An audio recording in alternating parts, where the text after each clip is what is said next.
Hello, everybody, and welcome to the newest indoor adventure in Monster Noire City of Mist Part 2. Today is July 22nd, 2022, and you are loved. That is a very important thing that we like to remind each and every single one of our viewers and listeners at the beginning of each and every single one of these games. If this is your first time joining us, you can go to youtube.com/indooradventures to check up on all of the VODs of each of the games that we have played up until this point, including full playthroughs of Curse of Strahd, Ghost of Saltmarsh, Waterdeep Dragon Heist, Tyrant Security, Tomb of Annihilation, Masks, The Green Sun, and many, many more to come. And of course, all of those audio casts are available all of those podcasts are also available wherever audio casts are made for free. And speaking of things that are being made available for free, if you go to patreon.com/indooradventures, you can check up on our after show called Nights in the Courtyard, where we answer questions not only from the community, but also from each other. So if you have any questions that you would like to ask myself or any of these other fine folk, feel free to join us on our Discord, or you can find the link in the description of this video or audiocast down below. Or if you're watching live on Twitch at 5:30 p.m. Pacific Standard Time, then you can check out the Twitch chat to the side. We routinely drop links to the Discord in there, so that's always an option to come join us as well. But let's say you already support us on Patreon, you already support us on YouTube, you already support us on Twitter and Twitch and all of those other wonderful spaces, and you're trying to think to yourself, where can I go to help support this fantastic show even more? Guess what, buddy? I got your back. Quite literally, in fact, because if you go to indooradventure.redbubble.com, we got t-shirts, we got posters, we got mugs, we got crop tops, throat pillows, shower curtains, aprons, journals, I don't know, dish rags. You could cut up a shirt and use one like that. Stickers. We also have stickers. You can get all of those wonderful things, as well as face masks with the symbol of Tiamat upon them, all at indooradventure.redbubble.com. That is, again, indooradventure, no S at the end, .redbubble.com. All the proceeds of the masks that we sell end up going to help support Doctors Without Borders. So if you would like to help support a good cause or possibly help support the show, you know where to go.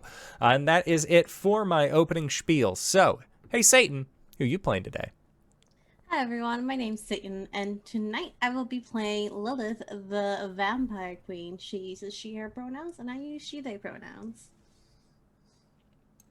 Hey everybody, I'm Wings. I'm playing as Dot today. She uses she/her pronouns. I also use she/her pronouns.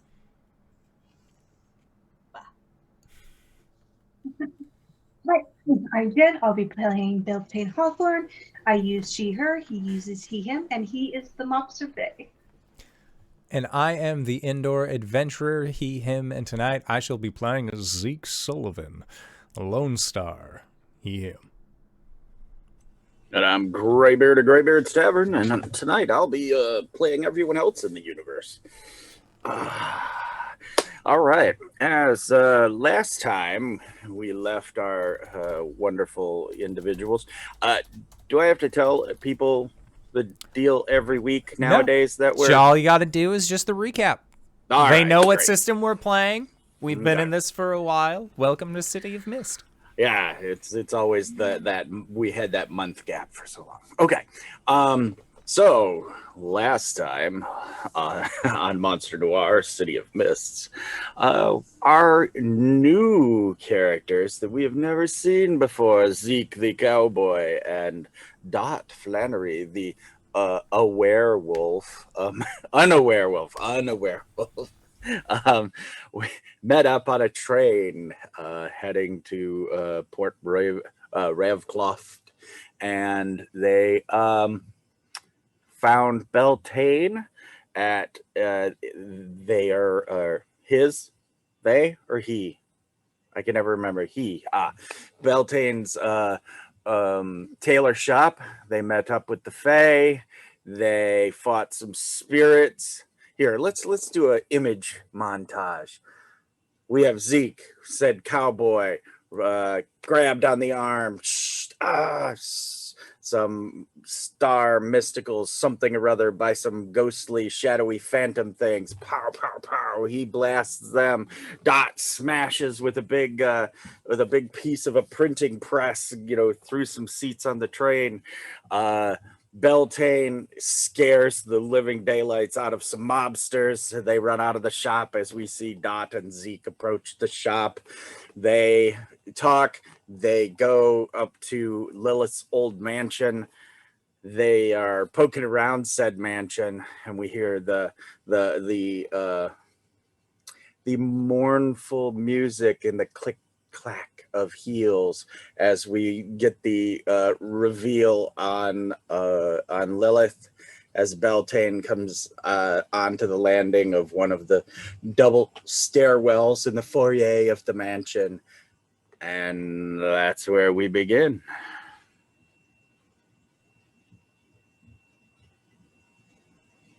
Lilith. There's a pause. To her back to Beltane as she slowly turns and red eyes meet his. She just quirks an eyebrow. Sorry, I'm a bit late. I took a wrong turn. Well, took a wrong turn. She looks at him and just motions with her finger to come down. Goes down, sets the tea on the banister. You Now- hear that. Does Beltane looks different than the last time Lilith saw him, right? Mhm. Okay. What's different? Your skin's different? His cold demeanor, skin, hair, his attitude. Okay. There's a very uncanny change to him, but all in all, he's still him. And Lilith is even more Lilith and more gangster / vampire queen at this point. Okay. Yes. All right. I just wanted to give the viewers that sort of impression that we're seeing them. They're seeing each other after a long absence, and Lilith beckons with a finger Yeah. or commands. Which is it? A and B. Both. All right. Beckons to Beltane. Like Dot is like just sort of sitting, like I want to say like towards the back of the landing, or what is that? At the foyer? Yeah, there you go. Towards the back of the foyer, you know, like trying not to draw attention to herself. But she's got her book open, and like the scene in her book is almost identical to the scene that's in front of her, and it's like a nobleman that's approaching a lady.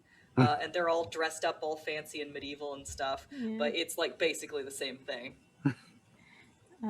Lilith stands there as he comes down, still in a very form-fitting dress, hair done up, the new white streak in the front of her hair, and she looks Beltane over for a moment, and there is a piercing noise as she just slaps him across the face.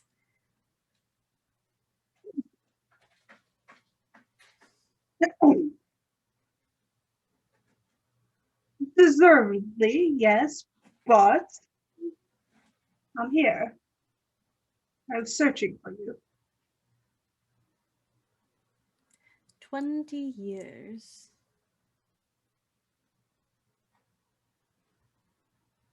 The realms between our worlds don't always have a direct path.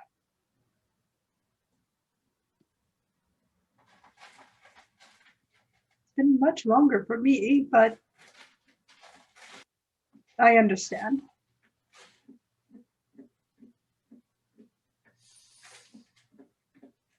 She takes a deep breath and then puts her hands on either side of his face for a moment and then just kisses him.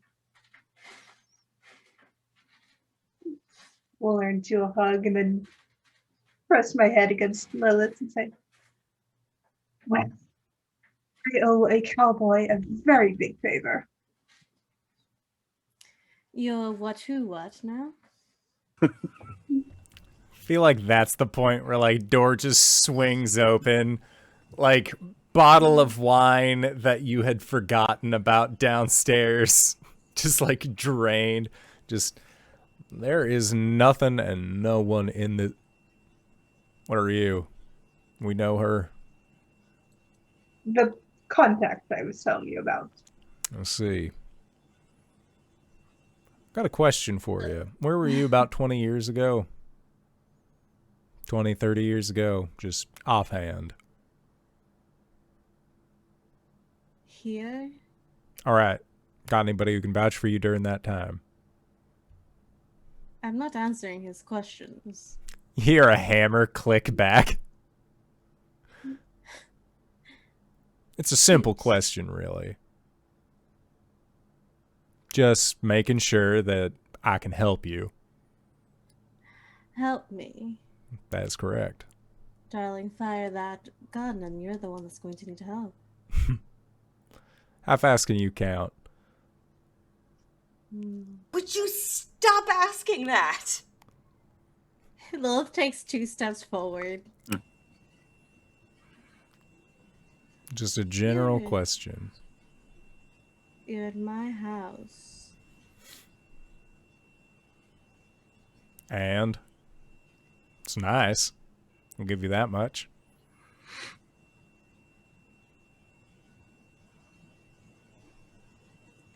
Seems we're at a standstill then. I owe you no answers. I don't know who you are. Name's Zeek. Zeek Sullivan. I've come here for one very specific purpose, and if you're not here to help me on my purpose, you can gladly step out of the way. What is your purpose? I'm here to kill something. Ah, Now the And answer to ruin what coffee pots. the answer to what I want to kill is something that happened to me about 30 odd years ago. So I just want to make sure that the person that I'm helping isn't the person that I've been hunting this whole time. fair. He like has his like both hands up. His hand is not on his firearm at all. Beltane, you really know how to pick them, do you? Nobody would open the iron gates, and he did. Yes, I saw by shooting it. Yeah. Anyways, Mr. Zeek is owed the answer, as I'm bound to him contractually, and I need the answer to uphold the old laws.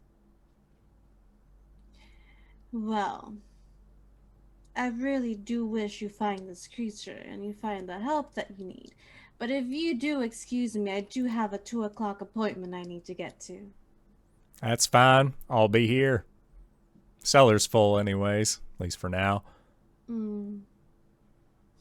I feel like at that moment you just see two gentlemen in black suits drag in 2 other bodies into the house. Still alive.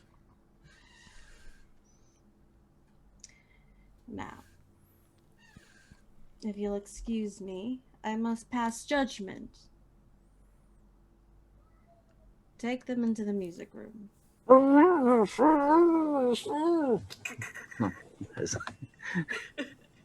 They're pulled past.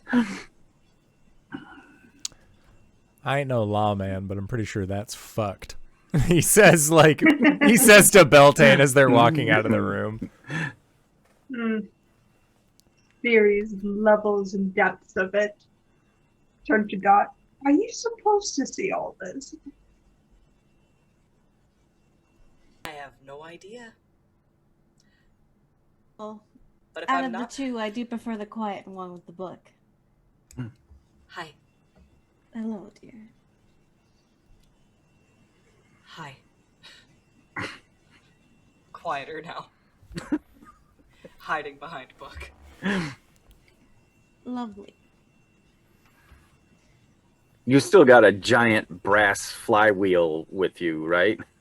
I think she would have left that at her place. Okay. She didn't bring it with her. Okay. Now, it's at the place. did you hide it anywhere at your place, or is it just there at your place? It's like behind the couch or something. Okay. It's not being hidden or anything. Right, Like, right. She's still got like a few weeks of leave from work. Yeah. So technically she won't be missed. Okay.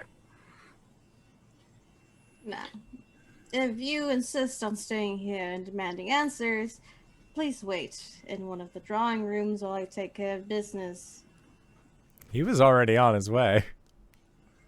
Like, he was out the first time you asked him. He wasn't going to press. She's asking the rest of them. Do you like music, Dot? As Beltane kind of steers her towards the piano room. Depends on what kind of Not music. there, dear. That's where I'm taking care of business. Oh, turn her around, push her into the kitchen. Pie, I'll make apple pie. Sure, why not? Nothing in the kitchens, she said as she leaves. What did you do to this house? No one lives here. Believe it or not, Beltane, people move on in 20 years. Points to the garden. You have bees and fairies. I'm pretty sure the other me told you to leave stock supply. She's just leaving. Mm. The slow creak of the door and closes. You see a little bit of like the two people and like sacks being taken out of from their heads. And like the shadow underneath the door, you know, kind of thing. Mm-hmm. Yeah, where do you go, Zeke? Do you go back to the wine cellar? Yeah. Lilith is Alright. just like, oh, if you want answers, you can wait however long. And he's like, there's free booze as far as no one stopped me, so I'm just going to go down and do that. And I feel like he would probably end up going down there, bringing stuff up. And like, if Dot and Beltane were in the kitchen, just kind of like moseying about, he just comes up with like a couple bottles, sets it onto the counter, has one to himself. We see Zeke, you know, goes down and he's not looking for Bordeaux or Pinot. I'm looking if they have an Grigio expiration date. There doesn't seem to be any expiration dates, but there are definitely dates on there, and they're all past. These are all old bottles of wine. They're just, you know, 1842. Yeah, he'll take the 1842. All right. Okay. All right. And we see as Zeke turns around with the bottles, there's like a wispy, shadowy hand that reaches out from like inside, like where the bottle came out. This hand, this dark wispy hand comes out and just misses him as he walks away. And Zeke, you do get that prickly cold feeling on the back of your neck. I wonder what that was about. Kind of like turns around, doesn't see anything. His weakness for overlooked details kicks in. Perfect. It's like, it's fine. You get upstairs and yeah, Beltane, he's chosen in 1842 Bordeaux, and it's in this day and age, it's probably, well, okay, let's make it's like a $400 or $500 bottle of wine nowadays in today's currency. So And he's like, he's not drinking it like somebody who consumes wine regularly, who's like a connoisseur. Like, this is like he's grabbing the bottle by the meat of it and just downing it. Like, he's not like taking it in for the aromatics and the flavor profile. No, that's booze. Close enough. Spits the cork and Dot, you're in an empty kitchen with Beltane and Zeke with a couple bottles of wine. Well, Beltane has insisted that he's going to make an apple pie. Is there ingredients here for apple pie? No. Lilith has said that we wouldn't want to attract rats, so there is no like, food. This is a that fully empty house. make like the Depression era like mock apple pie that's made with like Ritz crackers and stuff. And it's all like, wow, it tastes like apple pie. Yeah, Beltane, do you use magic to create an apple pie? Or He watches Zeek for a moment and looks to Dot. You like Granny Smith apples? Fair to middling, I suppose. All right. Kind of just pulls a bit of sugar out of his pocket and smears it across the counter and kind of claps his hands and says, "Wait, give that 5 minutes and an apple pie will be ready." and do we see like a pie like forming itself? Yeah, it starts just growing out of this sugar smear that he placed on the counter. Nice. It's like a loading bar. Yeah. Yeah. Like I said, crust kind of builds itself, and then the lattice comes on across it before the filling fills up in the middle, kind of thing. Nice. Give that weird Harryhausen sort of animation. Yeah. Meanwhile, over in the music room, is there specific things? Oh, sorry. Oh, is there a specific thing you wanted out of the scene, or did you just want to do It could just happen. We don't have to add like a whole scene to it. It's literally her in a chair with two black clad men next to her, and she's like, I'd like to think that you hear her voice like, you've been called in front of the council today to be passed judgment, to have judgment be passed over you over the crimes of X, Y, and Z, which I believe was some fledgling was like killing people, and then kind of fades to black. Now, when you say there's two men in black, are they like made of shadow, and like all we see is these like triangles that are like beady eyes, or are they physical people? Are they like what you've conjured out of shadow, like zoot suit, shadow form zoot suit guardians, or are they actual? I'd like to think that there are two figures dressed in black suits. Okay. But they have gloves, and as you look up the neck, it's still black. Yeah, that's kind of what what the face is still black, and you just see shining lights, and then the head is just like wisping shadow. Cool. Okay. All right. Sweet. Okay. Yeah, and so you're a fledgling killer, blah blah blah, and that's the sire and the fledgling. Fledgling. Okay, cool. Holding court, as it were. Beltane, do you have any spidey sense, sixth sense, heightened senses? Anything like that? Let me check.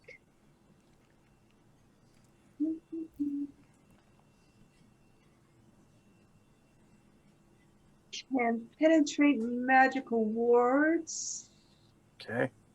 Tap into the source, maybe. Okay. I think that's about it. And then Dot, you have eye for detail. Do you have werewolfy sniff powers or anything like that? Yeah, she's got wolf's instincts. Okay. All right. Dot, you get the weird prickly feeling at the back of your neck, like if you were in wolf form, your hackles would raise.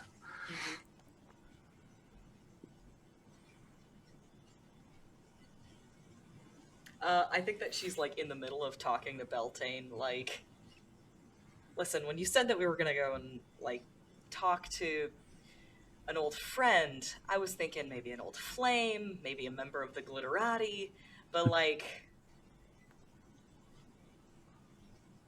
are we in over our heads here? Because she seems like a bit much. Well, no, those He's two wonderful. smooched, though.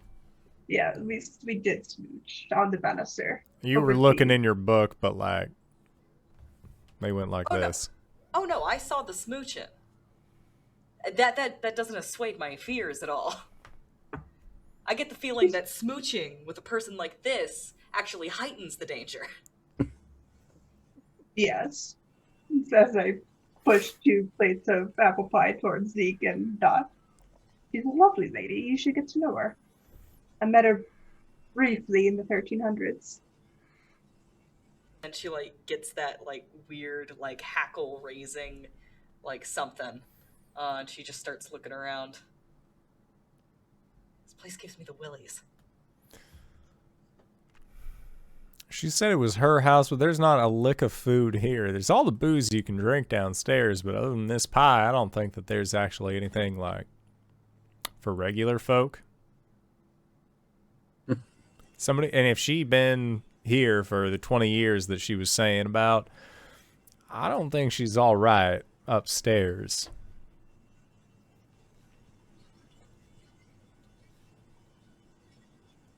What do you think she is, Mr. Zeke?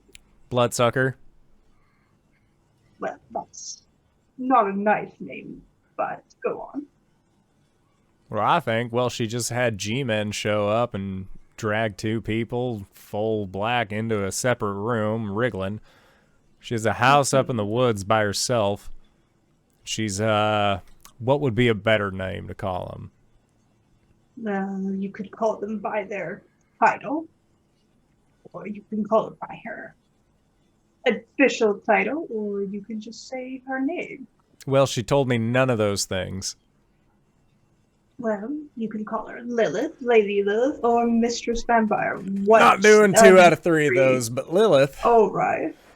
Lilith, well, I ask her a simple question. She ends up telling me no, then drags 2 masked people into a room and says, we cannot go, and then also, like, makes a rather threatening statement to go along with it. So as far as what I think she is, I think she's not letting on what's happening here. Would you let on anything that happens here? No, because if I was alone in a house for 20 years doing weird shit like that, I'd probably be up to no good. If I'm up to no good, then there's no reason to tell people. I've been telling people what my goal is this entire time because it is for the general good.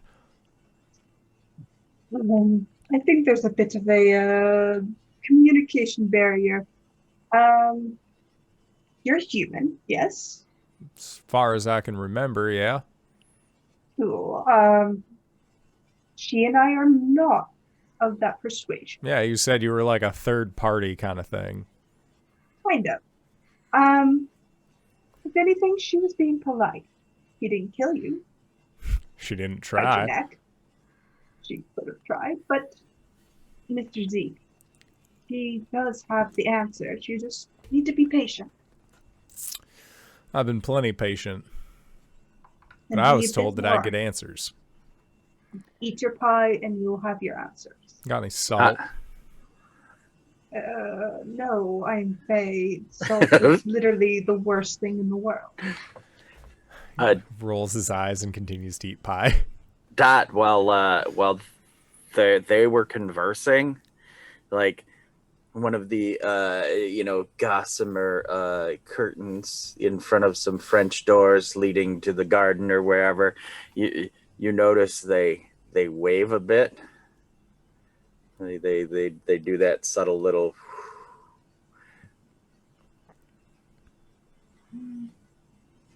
Imagine like she's getting like some like weird tinnitus, like buzzing in her ears, and she like keeps on like trying to like wiggle it out and get rid of it. And she sees that those curtains go like, and then she shivers like. I'm serious. I'm getting real bad vibes up in here. Nobody else feel that?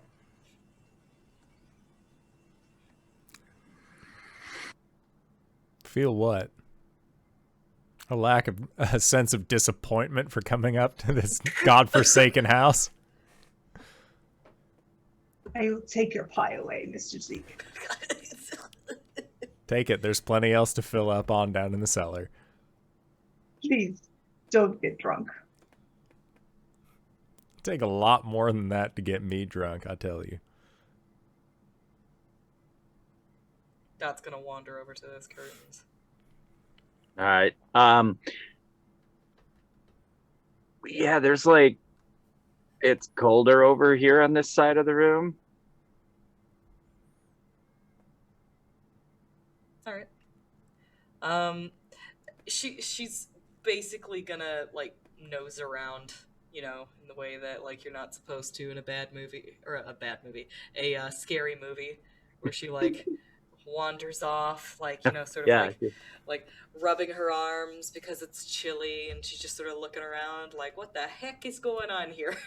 Yeah. So yeah, you open those French doors and the curtains move a little bit in the breeze you've caused, and as you step out onto the, of course, this is kind of like the kitchen exit to the garden, so it's not, you know, not a beautiful romantic view, but we're seeing like a beautiful romantic view of like marble stairs leading to the little paths and whatnot from the side where you're exiting. Like, this is where, you know, someone would come out with the tray of you know, lemonade and scones or whatever, and you come out, and as Dot steps away, Dot, we see some of the like leaves or whatever that are nearby kind of swirl a bit as they go off towards the maze, the hedge maze.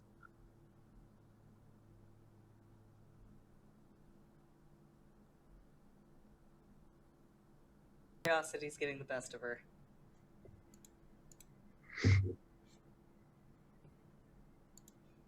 She'll like nose around the maze, but she won't actually like go in there.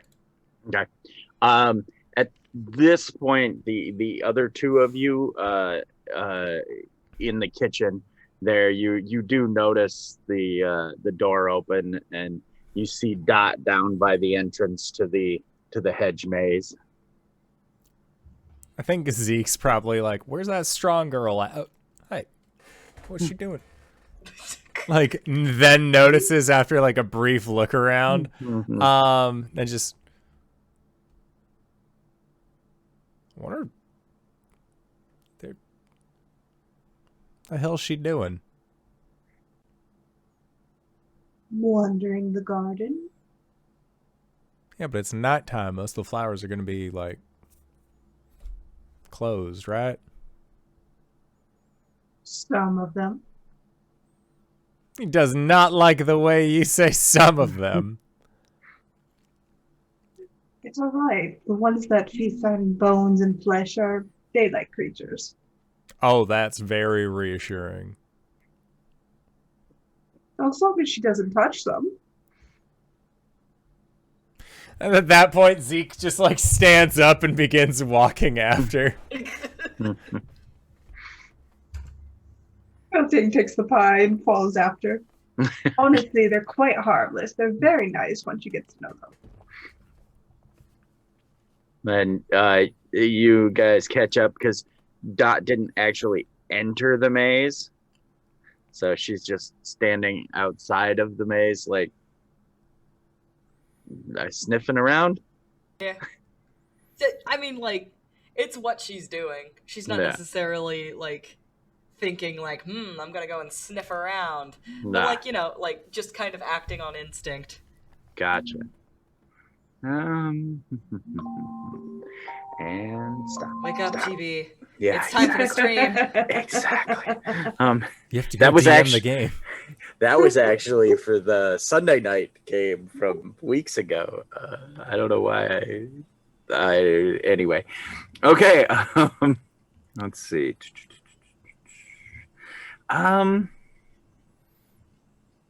give me an investigate. So it's roll plus power. You don't have any clues right now. Yeah, so go ahead. How about Wolf's Instincts? Sounds good. Okay. Ah, damn it! Every single time. Yeah, it's a 4. Okay. A 4? Sneef, sneef. Yes, Oh. I've rolled poorly every single time. Okay. All right. You Sneef, sneef.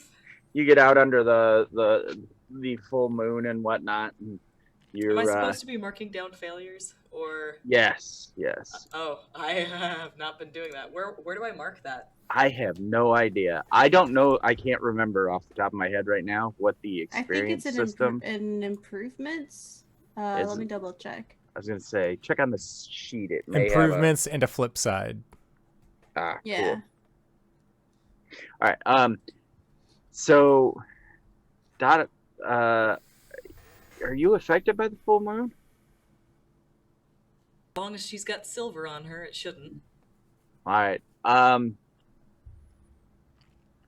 gonna say because of this failure, you become agitated.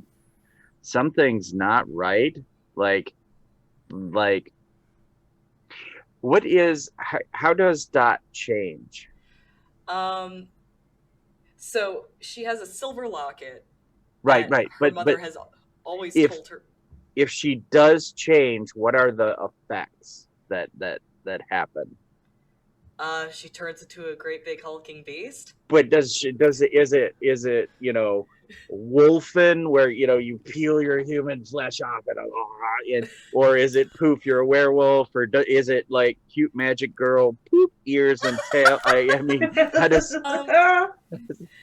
I want to say a little column A, a little column B.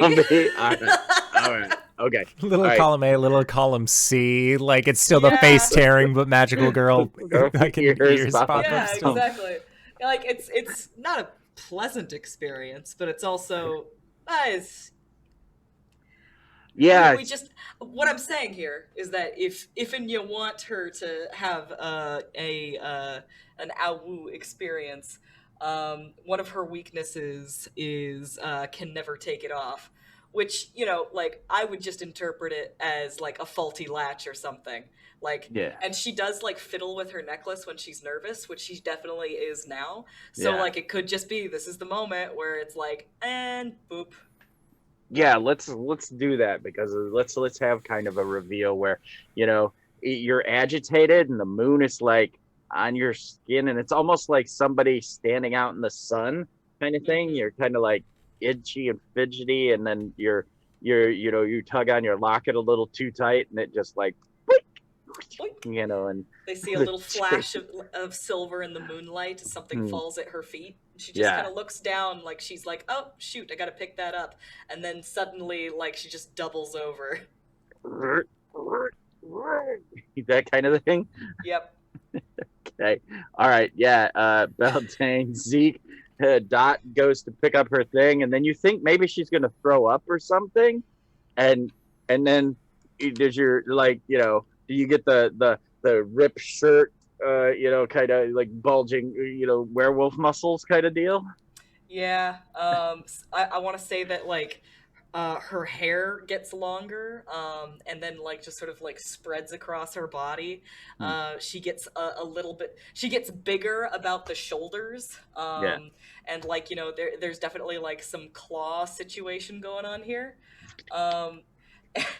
And I'm just saying, there's a perfectly good garden maze that she should definitely go running into right now.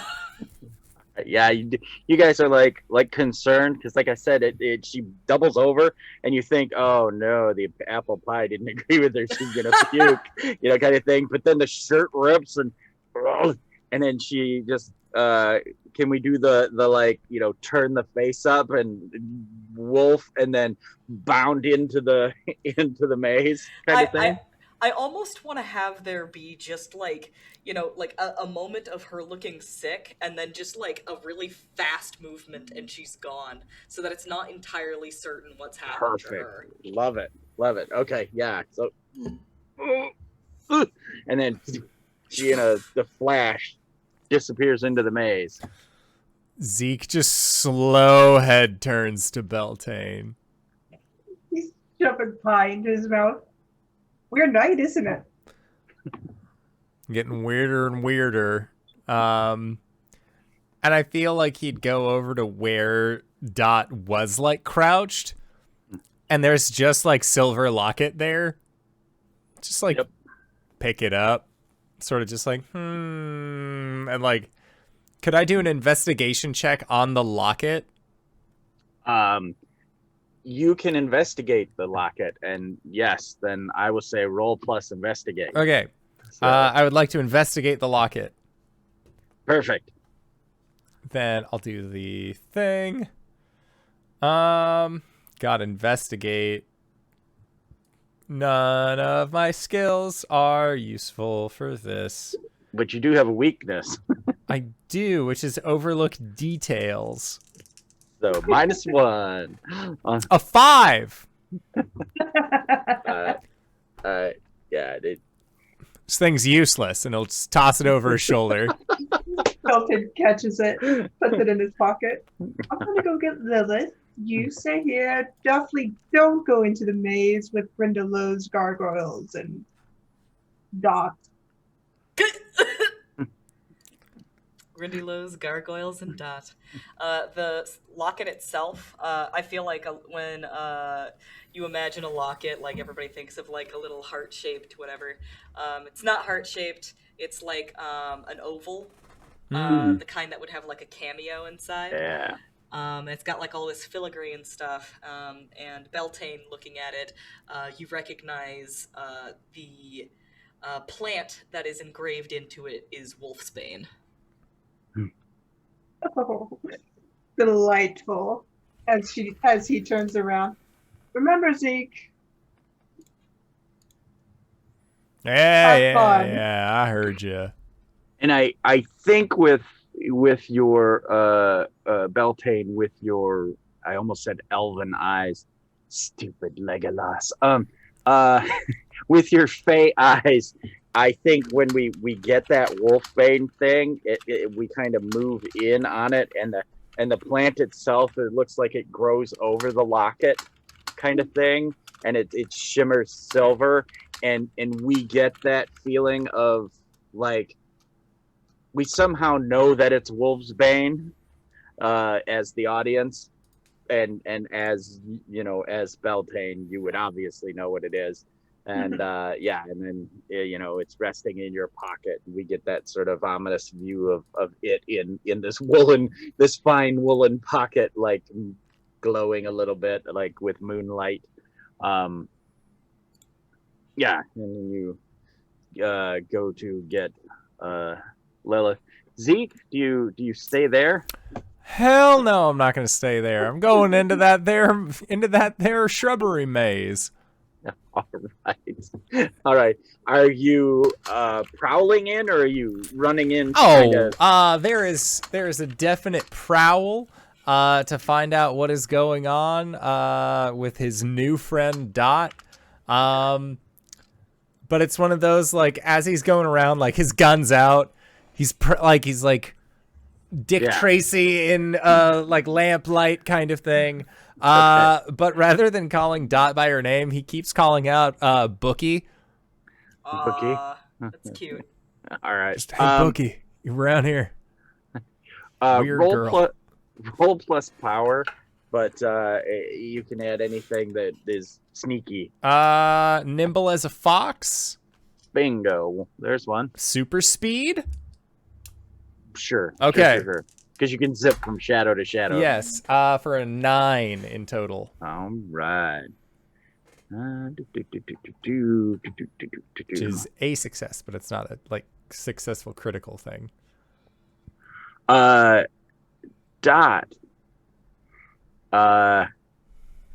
Something is after you.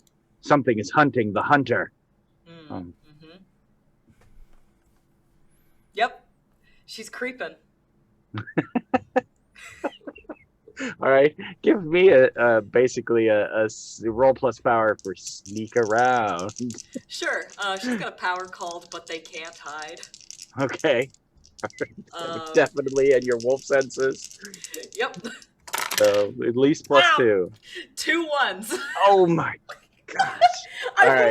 I rolled these dice before. I was all like, let's see if these dice can actually roll decently. And it was like 5s and 6s, and I was all like, all right, cool. Woo! It's like the moment it matters. and you're like, yes, the apple pie is after me. And you're nothing but your 10 million little smell receptors in your wolf snout are all Granny Smith pie. Zeek. Her weakness for her beast form is that she can't tell allies from foe. Oh no. Okay. So I want to say that like at first she was rushing off into the beast form. Dot is thinking like there's a danger here, like I could sense it from the beginning, like I need to hunt this thing down and take it out before it comes after me, and like she's looking for that danger off in the hedge maze, but now Zeke's after her. And so she's getting distracted by him. So like there's just like the bushes are moving, there's this shadow, like we see like Zeek step into into view of a big long straightaway in the hedge maze, and then there's like a shadow that goes across the front of the camera. Okay. All right. Yeah. Basically this shadowy form whips in front of you, Zeek, and goes another direction. I feel like Zeek sort of like catches himself up a little bit, and then like as he starts creeping forward, just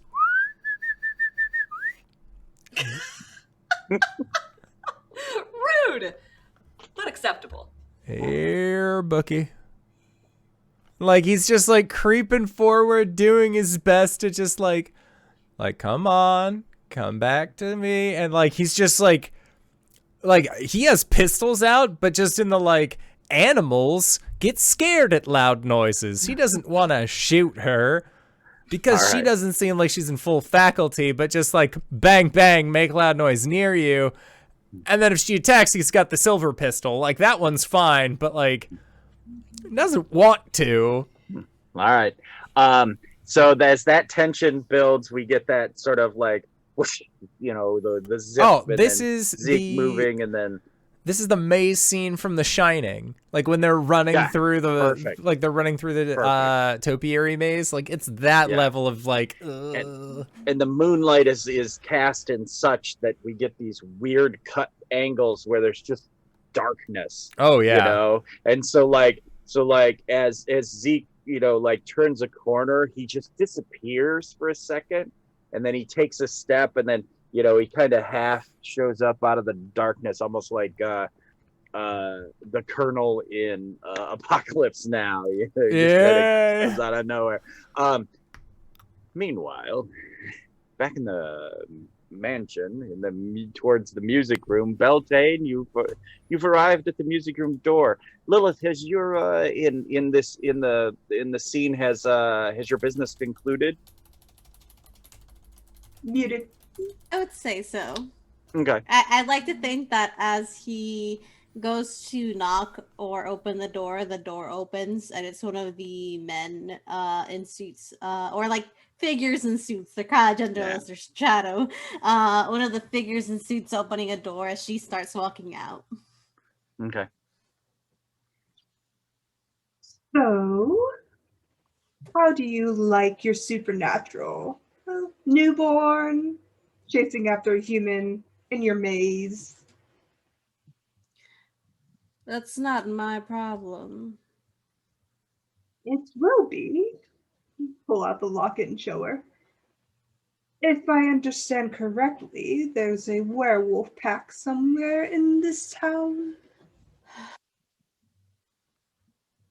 Tell me, Beltane, why do you always bring me such troublesome guests? Well, this would be the first time in this lifetime bringing troublesome guests, so I can't give you an answer. It's the third time in my lifetime, so... Maybe it's just a bad habit that I picked up from being human or playing Then at it for so unlearn long. it. Oh, if that's what you want. You, sir, are on very thin ice. So be careful. She takes the locket, looks it over, and starts walking towards the garden. Not even carefully, she's just like, I have somewhere to be. Beltane will follow after. Yeah, so we get that did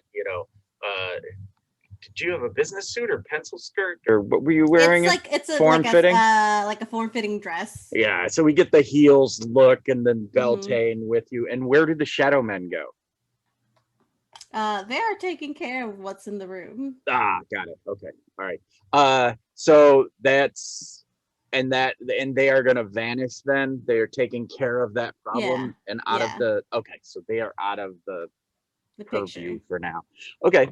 All right, and as we get that cool French doors, you guys exiting together, we get back into our maze, and Zeek the hunter, Zeek, because of your failure, Zeke's actually kind of finds you before you find him. What does he see? He sees about twice as big as she was before. She's a lot bigger and wider in the shoulders. There's this snarling, lupine face.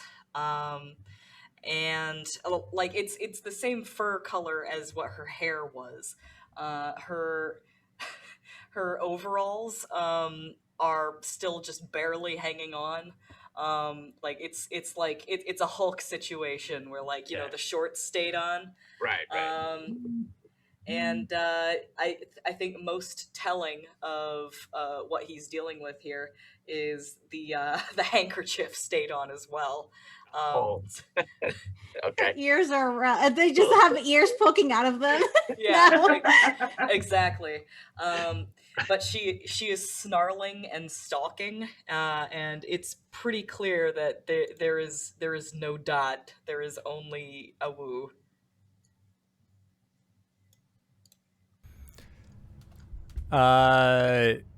Zeke sees this, and I think he kind of gets lower to the ground a little bit. It's just like, all right, just remain calm. Talking out loud? Yeah, he's talking out loud. Okay. I'm not trying to hurt you. He's trying to take on a calming tone. But I feel like it's one of those things where it's almost like how a cougar gets really down and close to the ground. He is ready to spring at any moment and has that same body language. So as he's coming up, just, I'm going to need you calm down so we can talk about this. Because if you're not capable of communication, we're going to have a real problem on our hands. Now, I'm pretty good at solving problems. And you look like you're doing pretty good at causing them. So let's just be cool. You do that, Bookie? And he's got his finger on the hammer, but he hasn't cocked it back just yet. I mean, I'm not the game master, but I feel like I need some sort of role. Good. Here. Okay, I was just gonna say, unless you had a bit you really wanted to throw out there. For sure. If it were any other situation, but her weakness is specifically she can't tell ally from foe. So the way I think we should do this is I'm gonna throw it back onto Zeek Mm-hmm. because I don't roll in this game. So Okay. Zeek, you are rolling to convince. So roll plus power that you believe would help you in this. Question. Sure. Dot. After Zeke Yeah. says this the first time, does like Wolf Dot hear this? And then with your weakness, like, would you be going out towards, like, going out to try and nom onto Zeke? I don't understand the question. So if he was like, let's just be cool, you need to be cool for like 5 goddamn minutes so that way we can figure out what all this is about. Like, do your wolf senses like hear this and then alert you to the fact that this dude is just like creeping up? Like, Oh, I want to say that she knows that he's Yeah. there, certainly. You Okay. talk Like, to her, so she's aware of you. okay, for sure. are you Like- being aggressive still? Yeah, It this is what. depends on how well Yeah, you're rolling. so- All right, well, So, yeah, roll. You're rolling to convince, basically. Because you started coming up on a wild animal, basically, and she turns around, raises her hackles, lowers her head, like, Yeah. do not approach me. And then you start to approach, but, like, in a nice way. all right. He is going to super speed. To then slide under Dot. But he is going to pull out both of his revolvers and just kneecap you on either side. You're not even going to roll to convince? Convince? We're No. asking you to roll to convince. Oh, okay. I'm better all at right, fearsome. All right. Okay. You don't All even right. try! All right. No, I'm This gonna. is what you get for hanging with cowboys, girl. Yes. Um, So this is it would be super speed, fearsome, and then pair of revolvers all right. because he's Yep. dual shotting, trying Go to for it. just get your leggies out from under you because he knows werewolves regenerate. Like that's something that like they tell you all about in the backwoods. So like he knows it's not gonna like kill you or make you permanently crippled. We hope. That's a 10. All right. Yeah. Awesome. You slide through pistols back. We get that comic book view of knees exploding kind of thing. Dot, you hit knees. Beltane, Lilith, you hear gunshots in the garden. There's just a deep sigh from Lilith. Lovely. Well, I did tell him to stay outside the maze.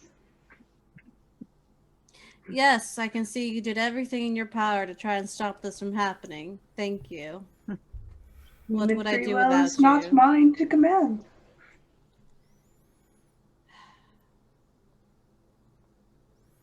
I don't need your excuses right now, Beltane. If I could command human free will, this world would be much different. She just like gives like a wave, like waves them off. A dismissal. Dot, you now have the status kneecapped. Lilith is still walking towards the scenario. Right. I was waiting for one of you to be like, I teleport. I super speed. I do anything. Well, I'm going off the abilities that she Yep. has now. Right. Which is great because, like I said, in my head, we're still transferring. So that's why I was like, I was waiting for the others, and I'm like, oh yeah, duh. So it's good. It's good. I'm gonna Yeah. try and like lasso rope you, like tie you up real quick. Because if you can't move your leggies and you can't move your arms, you're no threat. Cool. Tire. Yeah. So go toe to toe. Don't- Actually, let's jump out of. Well, let me see. Can you do it against another player? New system. Spawn. Like, I'm completely okay with ruling Beast Dot Yeah. for the time being as basically an NPC. Perfect. Go toe to toe. Roll plus power, please. Plus power, that's a 9. Okay. Choose one. You managed to achieve your goal. Yep.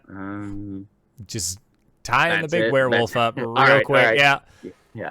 You the big hemp rope, we see, you know, werewolfy muscle.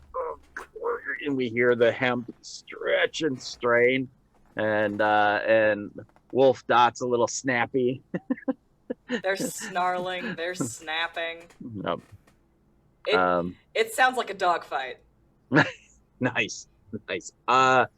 And Dot, do you actually have regeneration? Yes, it's actually one of my tags. I was so like, oh god. Yeah, I didn't check on that one beforehand, but I don't. No, I love the. Of course, they have regeneration. Blam, blam for like 3 weeks. Dots like on crutches. Yeah. Oh shit. Okay. Yeah. So snarl.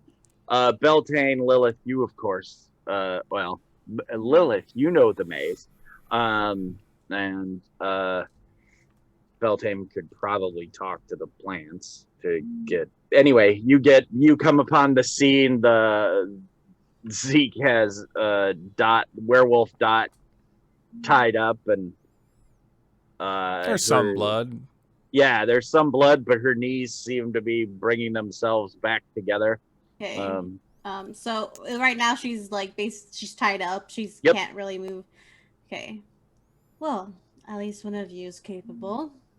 She says as she walks up with no qualms about it to Dot, and I want to use 2 of my powers. Oh god. Okay. Hypnotic trance to calm her down. Okay. And a suggestion power that I have. Nice. To get her to transform back as she slowly slides the silver locket into Dot's paw. Moon's getting real Oh, low, are you gonna- big guy. Are you gonna put the necklace on her? Yeah. Okay. Yeah. All right. I don't know if it's like broken, so I can't put it on her, but kind of like at least physical touch of like on the paw type of thing. Yeah. Yeah, I think it just came unclasped. So Okay. you could have Yeah. put it back together, and now you just kind of loop it over. Is it big enough, Dot, that it'll go over your head in wolf form? I want to say yes, because then that introduces the idea of it coming off of her head later. Yeah. Perfect. Okay. Do I have to roll for this, or do you? No, I think under Okay. the circumstances, we're gonna roll with it. I would make, I would call it a convince roll maybe, and then you could use those powers as tags, and pluses to the situation. But I really think you just get it at this point, Okay. you would have advantage, and your Dot, your brain, your wolfy brain is like, nice lady. Yeah. Talking. I like the way she talks, kind of Yeah. thing. Yeah, well, like the snarling stops and she just looks at her. Yeah, it's Lilith walking very like confident to this snarling werewolf, and we just see a shot of Lilith's just red eyes meeting Dot's transformed wolf eyes, and the snarling kind of slows down and the body stops kind of like struggling, and she goes down to her and just kind of pets her head for a moment, and then puts the necklace over her. It's all right now. And Dot, you kind of transform back, and of course the ropes just kind of fall off of you. And other than your shirt's disheveled but comes back together a bit, maybe you lost a button or whatever. Lilith kind of like steps in front so like nobody can see. But she's got overalls on too, so she was Still, covered. it's like I'm Yep. like ooh. Yeah. And then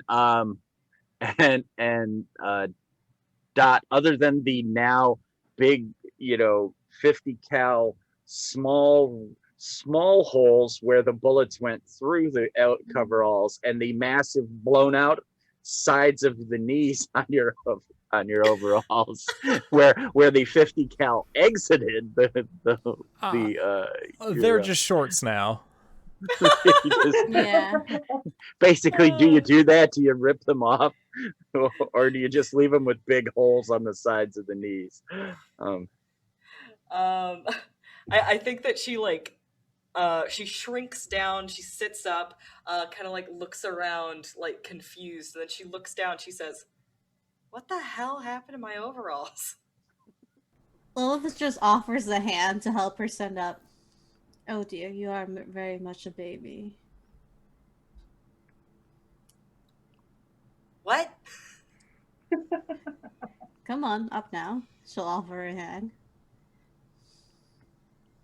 Yeah, she just goes with her. Yeah. Come on. I'll have something brought over for everyone. We all need to talk, apparently. Zeke's over there, like, undoing the knot on his lasso. All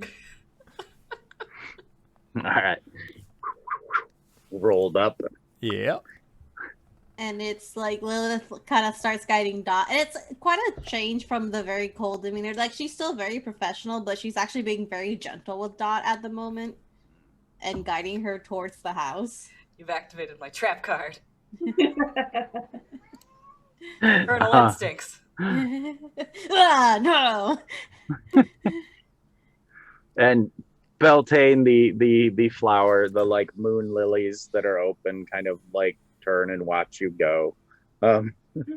They could tell that you are of the Fey kindred. Yeah, so you so basically cut from that scene, rolling and the flowers turn and the two of you walking away. Mm-hmm. Where would we end up? I mean, obviously, do you get Dot some clothes and we go to a scene where there's like food brought or she would have in case like the shirt can't button up, she'll like have one of the figures she had with her, like give her a jacket from her suit and then just put it on her, and then have someone, because she has many creatures in her employ, people that can fast travel, bring like stuff to make tea and food for everyone. Okay. All right. Yeah. Some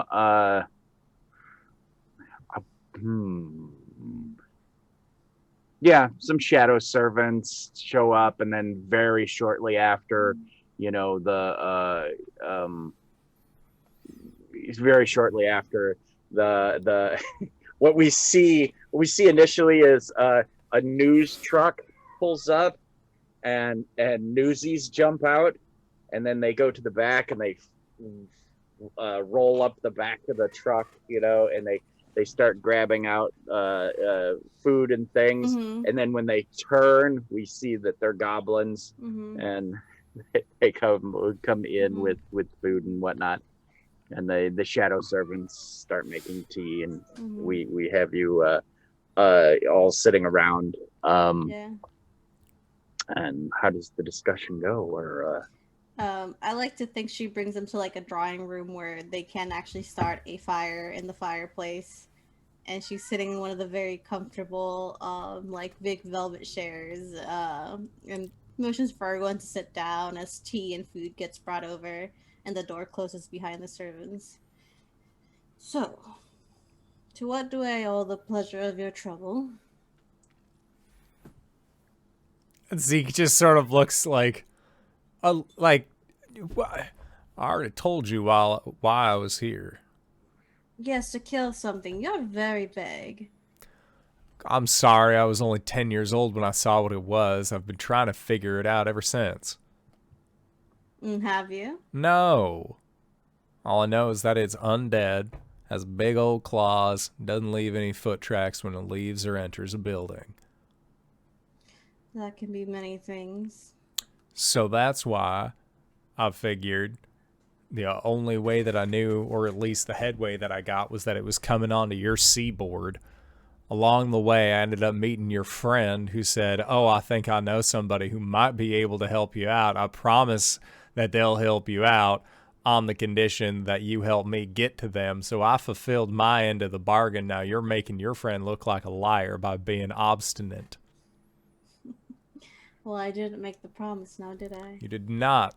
So I said you're making your friend out to be a liar. It's not my fault. Now, Beltane, where did you get off making promises on my behalf?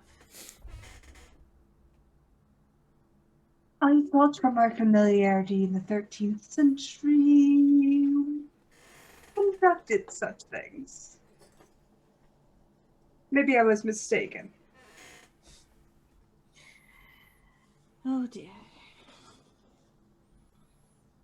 You did save a life, though. And She runs around in the library. She's quite happy. Told her she'd meet you someday. maybe. Anywho. For the sakes of old ties, she looks to Beltane. I will upkeep this promise within reason. Yes, there's a cat in the room, I'm sure. Always. Always. I'd appreciate that you would go forth with the effort of maintaining a promise to help somebody. Which is why I just asked a simple question. Where were you, and do you have anybody who can vouch for your whereabouts during that time? I don't know you. I don't know what you're capable of. However, if you have anybody that can vouch for you, that you were here, and I believe them, you're off the hook, far as I can tell. So, do you just accuse every supernatural creature of being your target? Only the dead ones. True.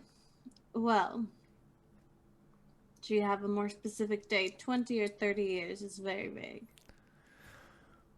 I think he would, like, know the exact Yeah, date. exactly. Yeah. Okay. It was probably, like, I want to say it was snowy out, so let's say, like, October 18th, 1917. Or 1907, because if he's in his 40s and we're in the 40s now, it'd be about 40 years ago. October 1907. I was here just starting to make my footprint in this town, in this mansion.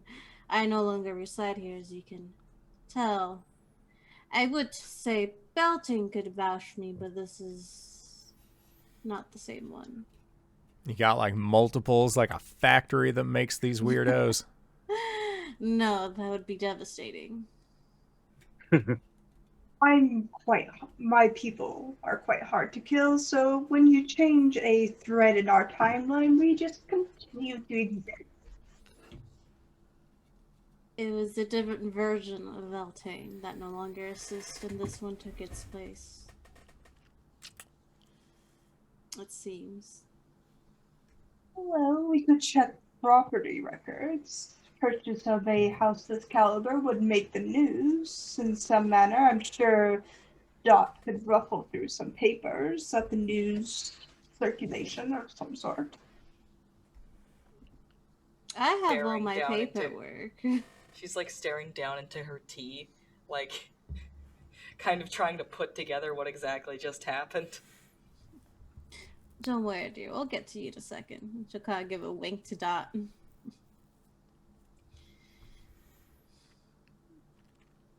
That's all I ask.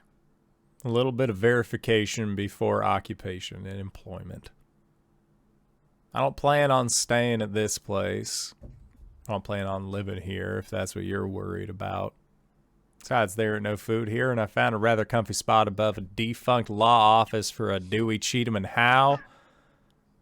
Got locks about as useful as a TV holder for something that's wider than it is tall. It'll never catch on. You remind me of someone. I get that a lot. Yes. Unfortunately for you, someone I don't really particularly like.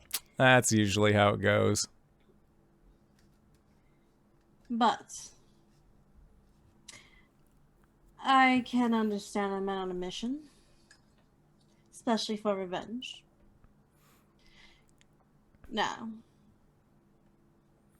this thing, what did it do? Couldn't really see much. I was underneath the bed, underneath the floorboards, but when I came back up, claw marks. Killed him right quick. About as far as I got. Do you remember any specific sounds or smells? Sounds. It's hard to remember exactly the way that it sounded, but I remember the way that it smelled. Reeked. Undead. He nods. Now, question, Zeke. When someone who can see beyond the veil looks at Zeke, is there any outward sign that they have abilities? There is no outward sign that they have abilities, but you see, like, I would say it's one of those things, like, if you stare at a mundane, they don't have a very large aura about them, but you can see Zeke's aura, like, very clearly. Like, he just has, like, this, like, quote-unquote spiritual energy that just seems to be, like, radiating off of him, but it's malice. Like, it is just straight, like... It's a sunset silhouette, and you hear an eagle screech. Oh, yeah. He came to this seaboard with a fistful of dollars and nothing else. Yeah, exactly. All right. I love that image. Okay. So, I have a question that Sure. I'm going to ask Zeke. Lilith, she's not really drinking anything, but she sits back and says, you don't trust me, I don't trust you, but I could help you remember. You could help me remember?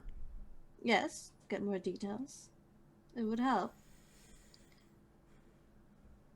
How do you suppose we do that?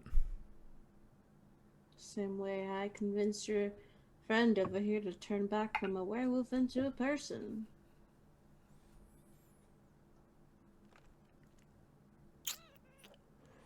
It's a bit of a trance. Lull. Try to conjure up the memory. No outside influence. I cannot influence your memories that way.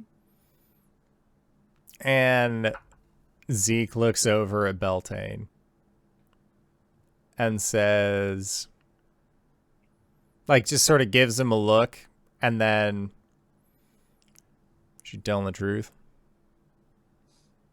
He'll lean forward. Yes.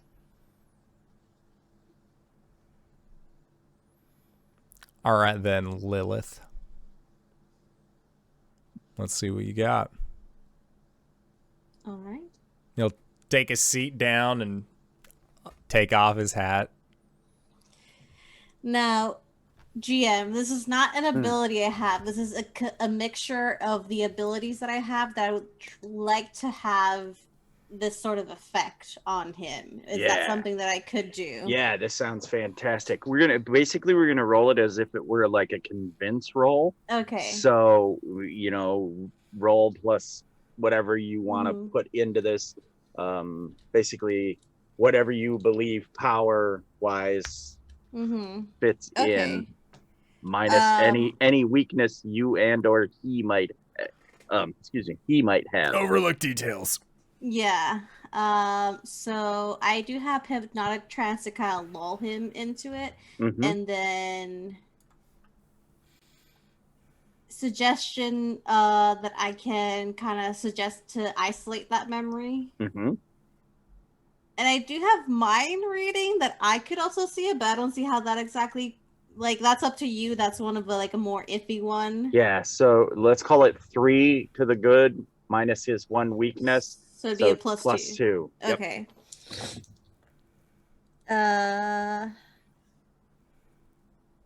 12. Oh. I rolled 2 5s. Yeah, so we get a montage flashback of Yeah. we get a montage of the flashback that Zeke had last time. Yeah. And as that's going, what we see is we as the audience, not you guys, we see, and Dot, you're like staring at your tea, and you know how tea gets like currents, or it gets a little bit of a film on the top, kind of a thing. We see Dot as she's staring at her tea. The tea kind of moves around, and the little bit of steam coming off of it kind of makes this ghostly face for just a second, and you blink and it's gone. But that's what we on the outside and Dot sees. But Dot, you're not really sure that you just saw that, or if you're just so screwed up still that something occurs. May I interject with, like, what it looks like when they do Yeah, this? yeah. Go for it. Lilith would have him stand up, and they're kind of just it's strange because she would seat him in maybe like one of the love seats, so they're both sitting next to each other but kind of turned to each other. Mm-hmm. And she just says, "Just look at my eyes." And it's very, she has bright red eyes, slitted. And once he would start looking into it, it's kind of like it entices you in, and you kind of like, the camera would kind of zoom into her eyes, and it would just be like the irises with the red and the black slits, and then it kind of dips into the void of her pupils, and from the void, it fades into a smoke and starts forming the memory. And Nice. it's him and her on the sidelines seeing the memory.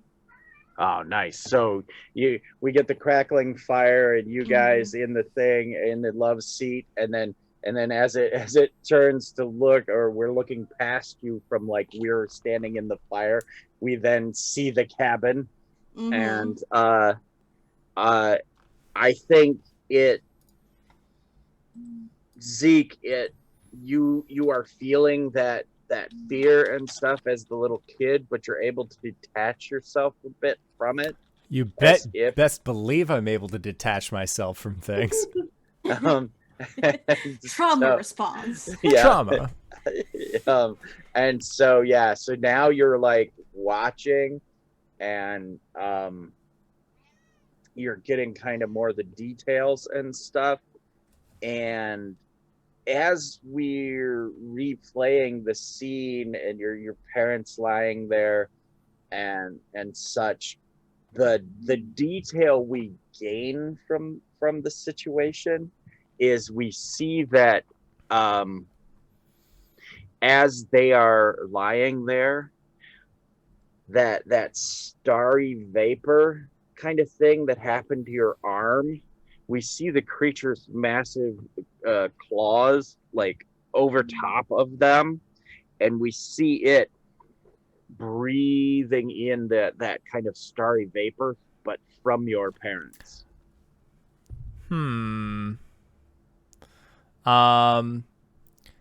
I think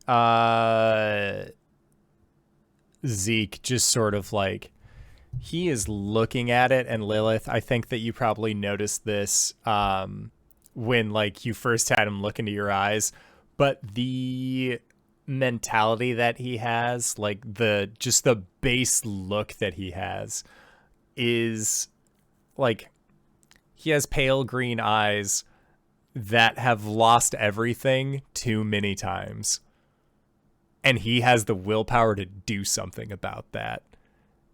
And so when he sees this isn't one of those like, oh, mom and dad, oh no, they're dead, like I'm lost in this. Like, no, like this is very much like he is memorizing every facet of this image. He overlooks a lot of details. This is one thing he will not overlook. So, and it's so we get about, from here down is like this leathery drawn, sinewy muscle, and the massive, like I've got piano hands, but like twice the size of my paws, size, with ending in claws, and its shoulders are about as wide as both of your parents laying there, and so a hand is on each side, and we see that, and from like the mid arm up, it becomes like it would be a Grim Reaper billowing cloak if the Grim Reaper's cloak was made of skin. Smoke. Oh no, smoke. Oh, okay. So there's no billowy folds. It's like roiling smoke. Ooh, with spooky hands coming out.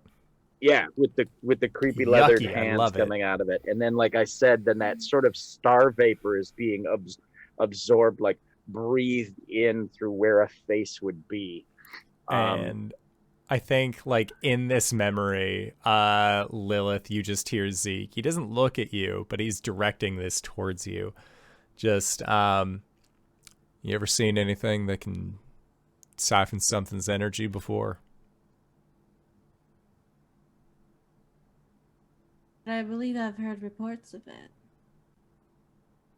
Do the bodies look like the report she's been getting about some people showing up dead, but like kind of like siphoned energy out of them? Yep. It does kind of sound the same. It's a long callback. Hazel was doing that bullshit too. Yeah. I know. I'm like, we're just. She's also just watching the scene and looking at the bodies. Would you like to make a deal, Mr. Zeek? Only around others who can hear. All right. Then wake up. And all of a sudden, it's just snapping out of it. He just, like, afterwards, he just sort of, like, rocks in his chair a little bit and then, like, shakes his head and hat back on. She stands and walks back to her chair. I would like to offer you a deal, Mr. Zeek. If you're willing. And what are the terms? I've had various reports come to me of dead bodies showing up. Strange situations, strange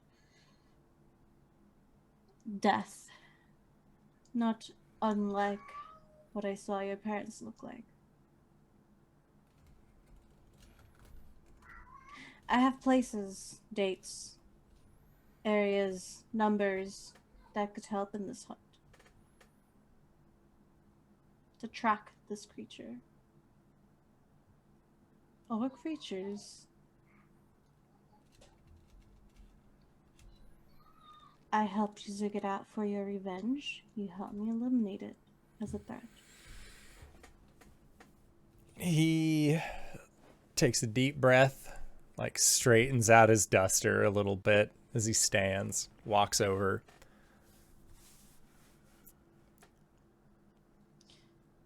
No tricks, no gimmicks, no underhanded tactics. A deal. You will me get what I want. Consider contract paid in full. She puts out a hand. He'll take it. Then consider you allied with the Vampire Council. Oh, why'd you have to say that? Don't worry. It's just fancy word for saying me. And that's where we should probably go to break. Excellent. So we are going to go to into our break. We're going to try and be back in 5 to 10 minutes. So don't go to a place unless it's to grab a food, grab a drink, grab a friend, or possibly go to indooradventure.redbubble.com. Pick yourself up something nice, and we'll see you guys shortly. All right, everybody. See you soon. And we're back. Hello, everybody, and welcome.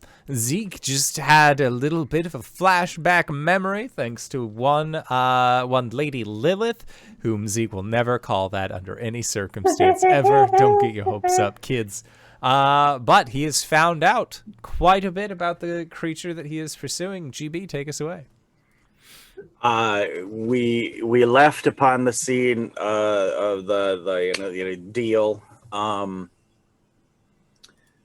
I think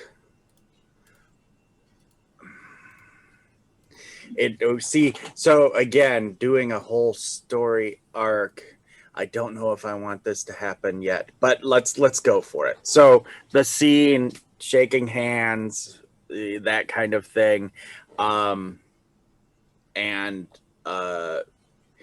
every room here in the mansion seems to have French doors because I guess I love French doors. The French doors to the room like blow open, and the gossamer curtains, wail in a wind, and a like a weird wind whips through the room upon you guys shaking hands. And Beltane, do you have magic sense? Mm-hmm. Like any kind of okay. Yeah, this is some kind of magic. Would you like to give me some kind of like an investigate roll? So something with anything that would be magic related can be rolled up into this. Sure.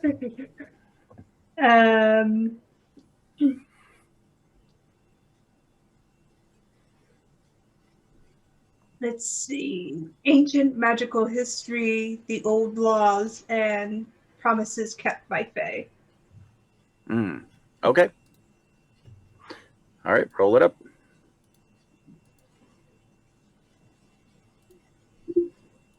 Okay. And that was about +3-ish? Sounds right. Okay. 8. All right. One moment. There we go. And so an 8. Let's see.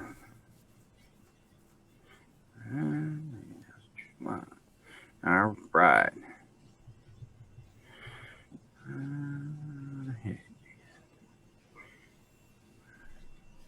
Ooh. Okay, so on a hit, you get on 7 and 9, they can also choose one. Okay.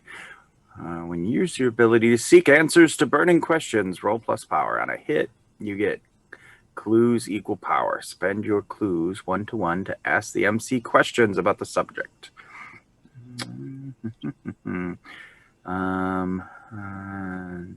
Or ask another player a relevant question about their character. They must give you either a straight answer or a solid lead. On a 7 to 9, they can also choose one. Okay.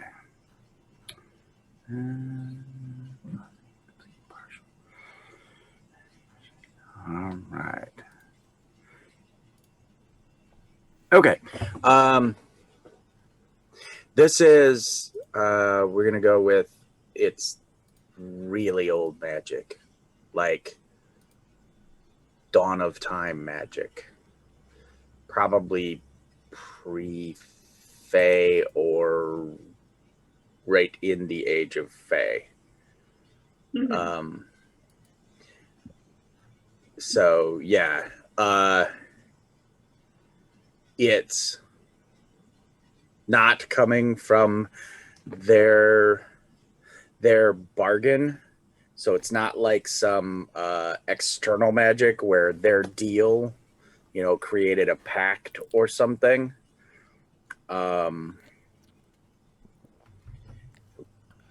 It's some kind of divination.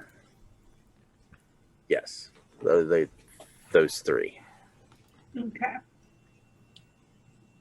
Beltane will stand up, smooth his vest, and kind of go to the door and think for a moment as he peers outside the window before turning to Lilith and Zeek. Then focusing on Lilith. Did you update your wards while I've been gone? Not here. Somebody's come spying.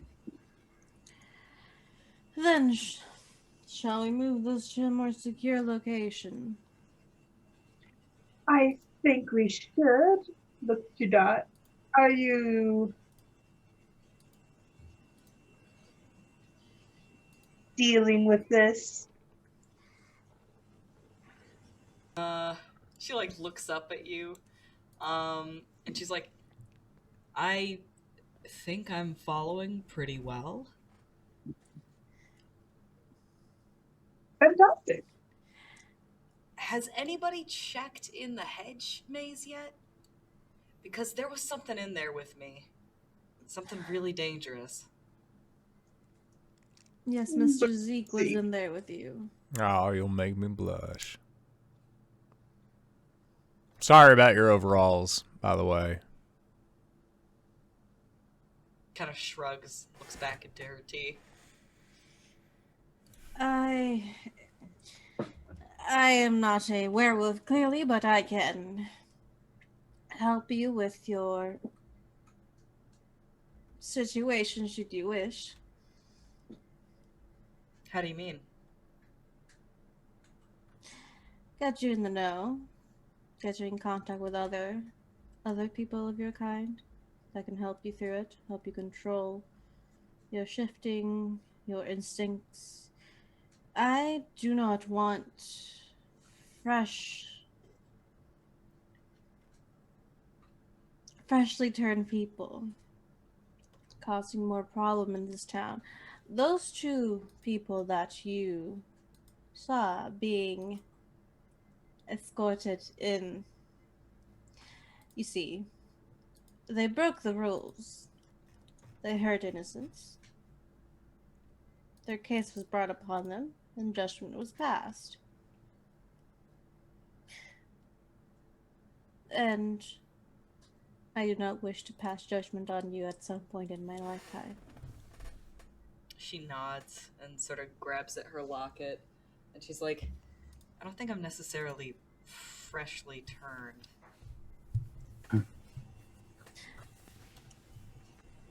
If I am correct with what happened with your locket, this is the first time you've turned? Time I've known about it. Alright. And you've never suspected anything? She shakes her head. Though to be honest, a lot more things are starting to make sense. Strength, speed, heightened senses.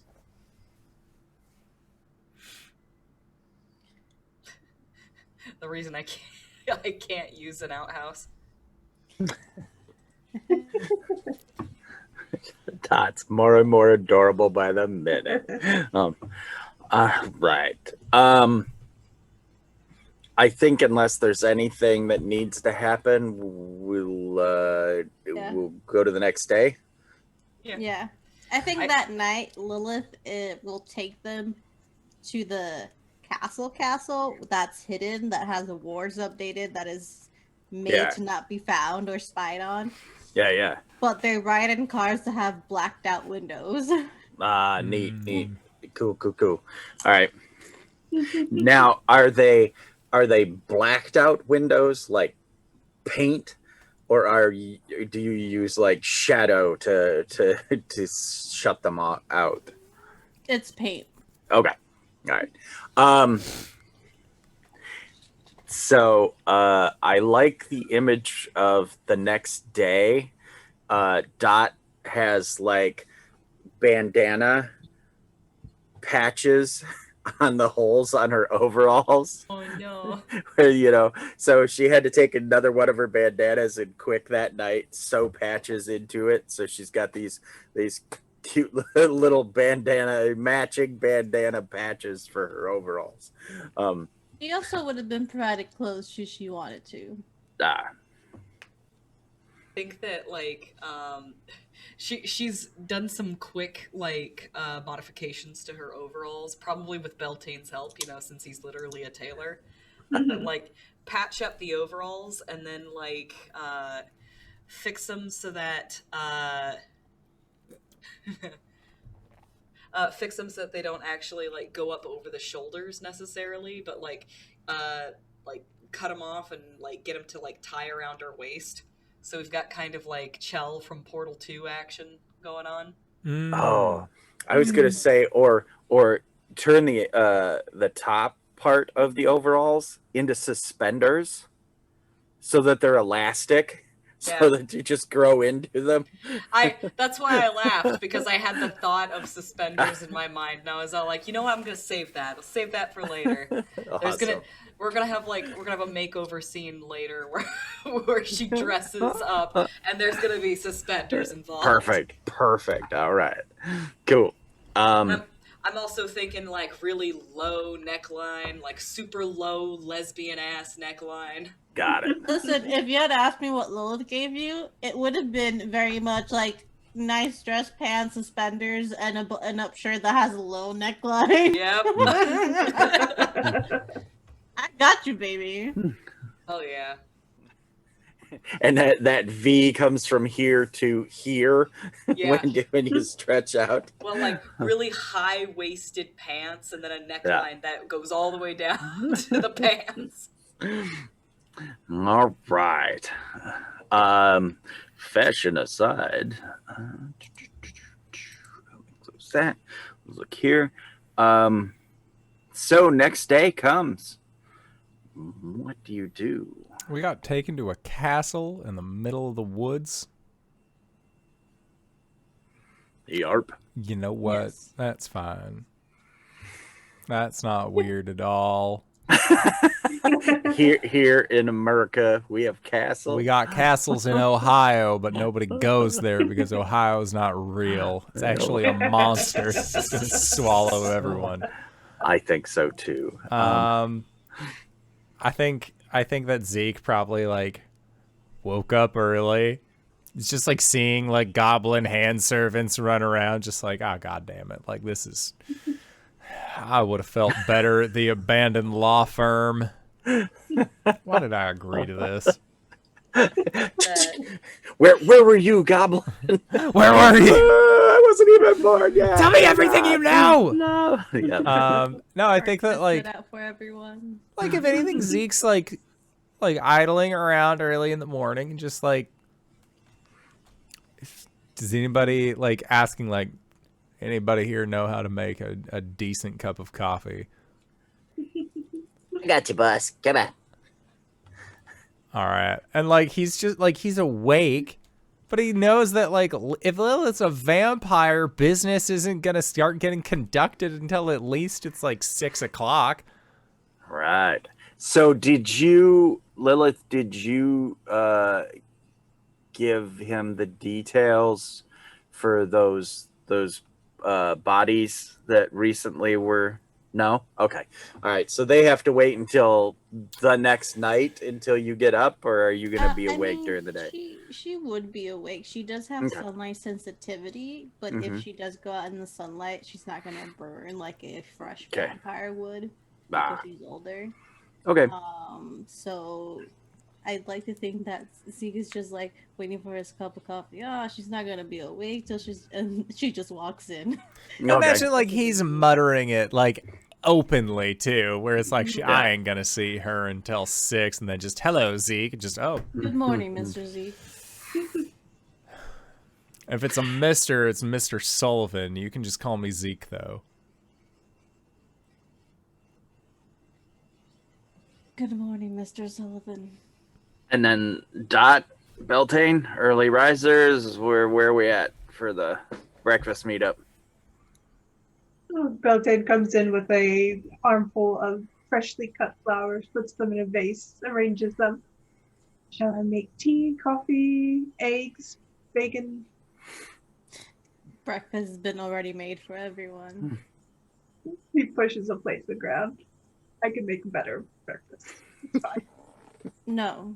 I dare you to try, Zeke says, like half eaten his breakfast already. Hey, I gotta clean that up. He Comes over. Dawson, please don't provide more unnecessary work for my employees.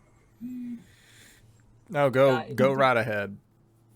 Dot is not a morning person, and especially not now, after she's like transformed for the first time, to her knowledge.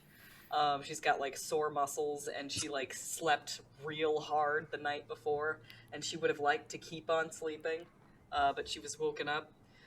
So she's sitting at the breakfast table in like maybe like one of Lilith's spare robes. Yeah, she would have gotten stuff like that. I'd like to think, now hear me out, this is just an idea, but transforming burns a lot of calories. Yes. Yes. Food. Yes. No, I'm picking up what you're putting down. Well, Put and down I stacks liked of pancakes for you. I liked what you said too, and all I could think of is it's that day after or 2 days after you've been in a car crash, and you're just like, yeah. I don't even know why that hurts. What is that? Where's that pain coming from? She's tired, she's sore, and she's hungry as heck. So she's I think the only reason she's out of bed is because like there was breakfast promised, and like she's hungry enough that like breakfast was enough to drag her out of bed. And Zeke, I mean, it's nice, but what kind of flu-foo coffee is this? It has taste. It doesn't taste like burnt sludge. Doesn't taste like campfire at all. These people clearly don't know how to make a cup of coffee. It's really nice, whatever it is. And you're like, but this is almost like eating a chocolate bar. Yeah, And it's not the same. it's like a really good Colombian coffee. I Okay. was just watching everyone eat with like a glass in her hand.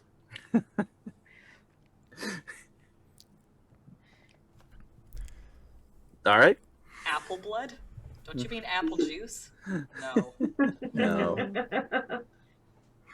All right, so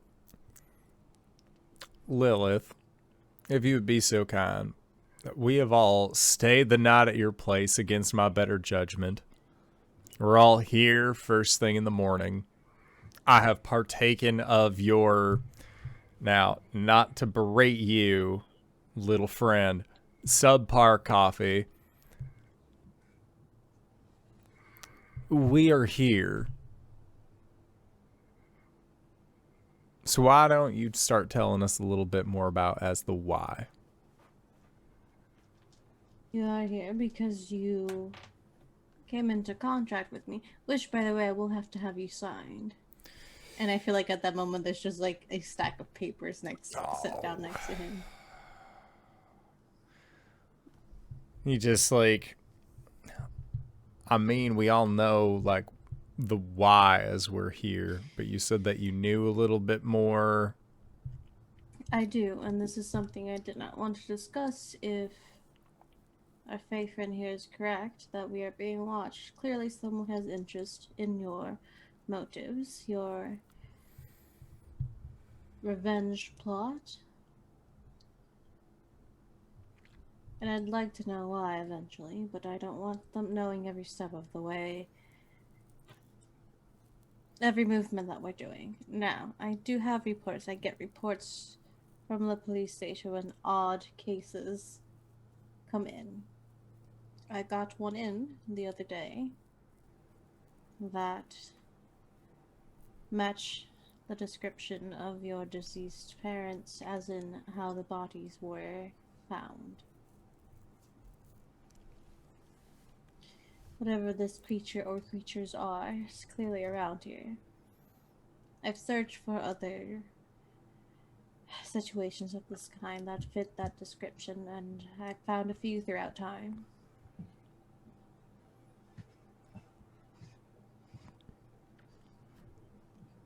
Whatever this is, you're not its only victim.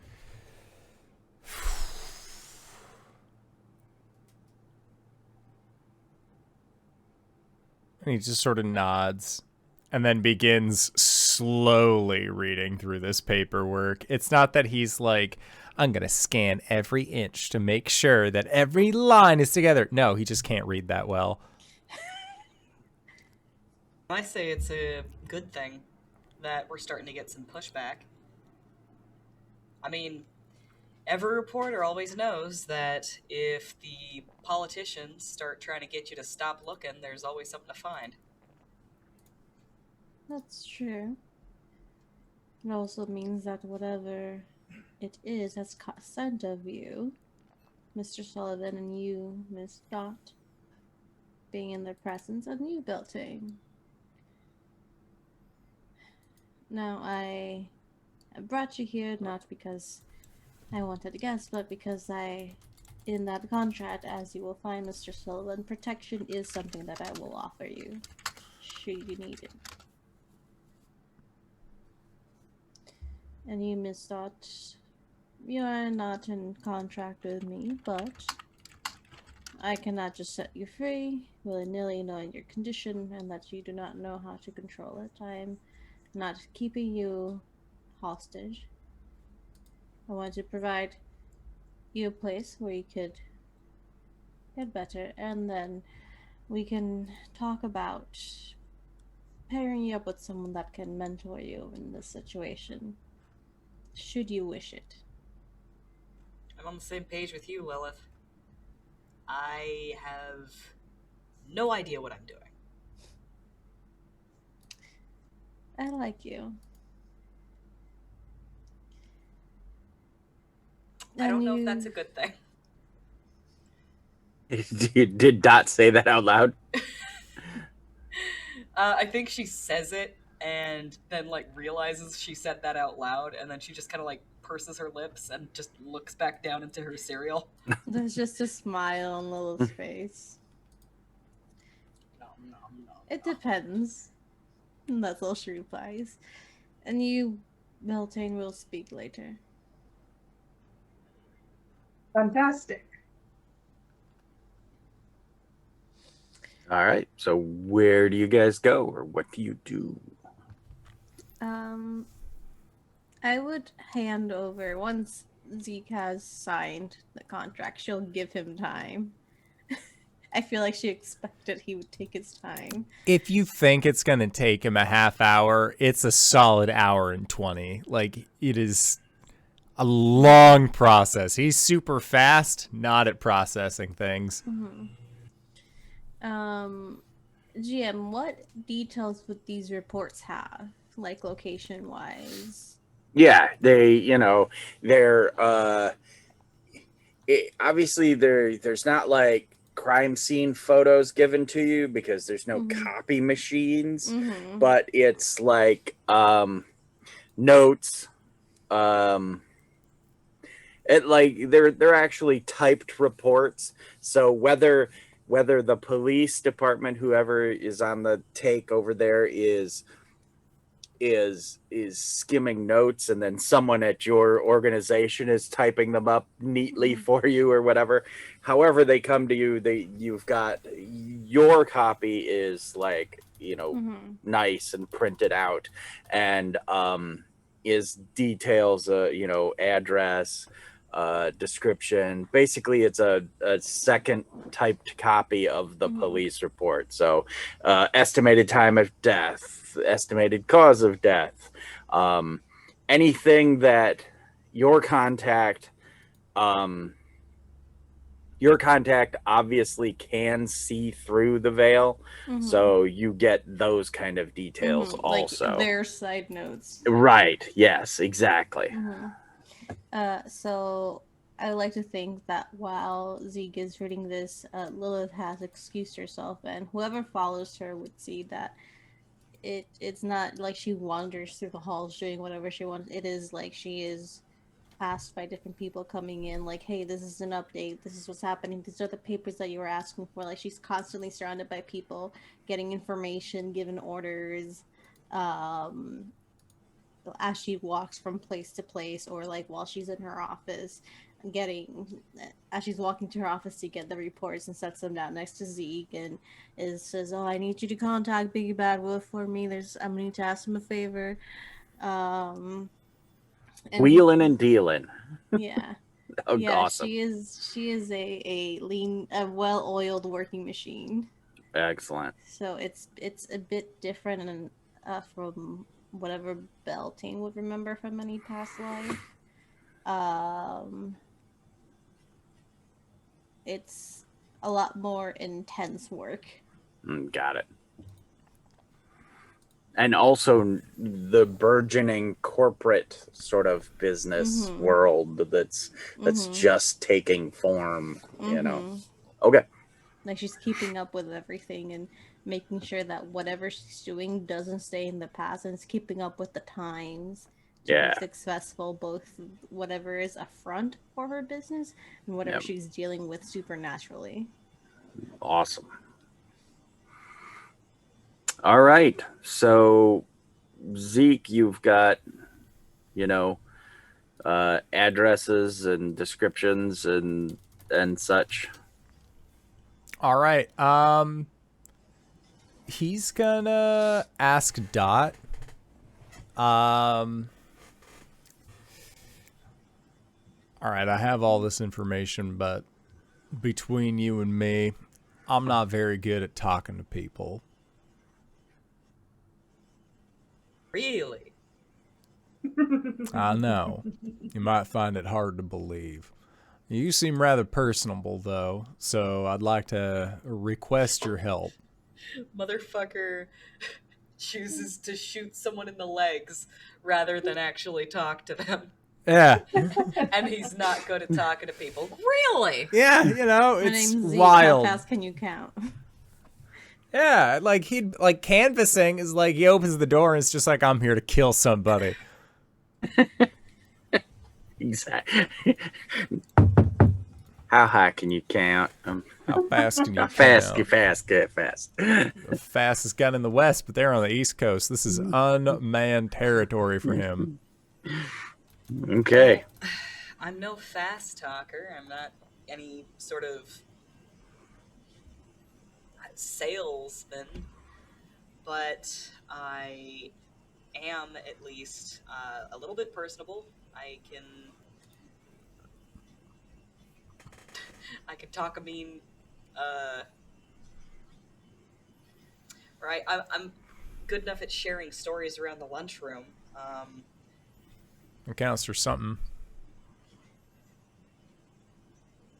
I don't immediately piss people off, which is something that I have on you. So Zeke nods. So I'll help you out however I can. He just sort of nods. And he nods in a way that would belay the phrase thank you, but he does not say it. Just do me a favor. And stop asking people if they can count. He sort of like looks at you a little aback.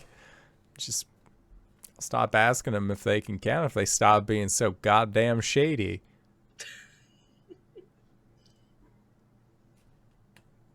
Okay. Beltane, what's your next move? You going with them? You staying here? You going to open your shop? I think he would have told Ash to maintain the shop for him while he's gone, or have somebody do it for him. Okay. He trusts her and his employees enough to run it for him in his absence. But he'll just kind of watch this exchange between Zeke and Dot and make a mental tally in his head about who's winning this conversation. It's a goddamn gun. They only need to count to 1. I don't know. I'd at least need to count to 3 on you. Right. I'm going to stay here and have my tea. Unless you wish me to be gone, Lilith. Oh, Liz is still in her office. Oh, I thought she came back down. Oh, she said, oh, well, I guess I did say. I would say she's just standing up to go to her office. You can stay, and you would need escorting out of here. There's no teleporting in and out of here. Interesting.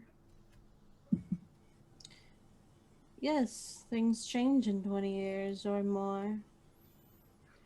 And The are universe. you gonna give the those who are leaving? They're gonna have a driver, I assume. Okay, all right. Yeah. Sorry to interrupt that interplay, because I do want to get back at the interplay between you guys while they're gone. So for now, we're gonna say they walked out of the room, and go ahead if you want to continue that conversation. Sorry to interrupt. So you versed yourself in Fey laws and forbiddance of our kind? Not just your kind, don't take it personally. It's hard not to. Why? Ego, I suppose. Oh, is your ego bigger? Is your ego bigger now? Is this version of you more egotistical? Very much so. Hmm. Lovely. All right, and then we'll cut. We have a scene where the driver, just basically says, and you guys can't see them. There's a black plate, basically, of maybe glass. Yeah, sure, why not? It's like a partition. black and partition, and they tap on the glass and are like, "We're here."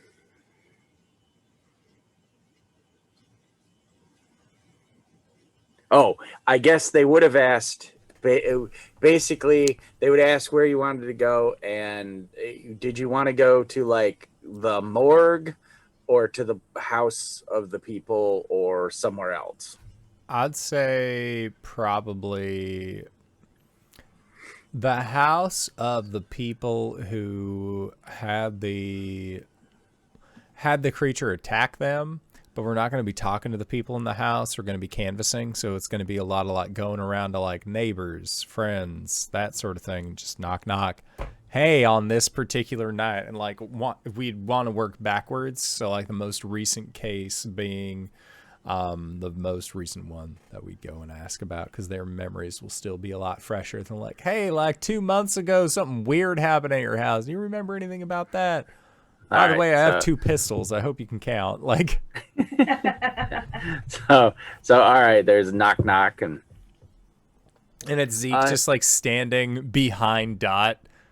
All right. We'll give Dot one moment to. All right, we'll put that right back down. You knock, and a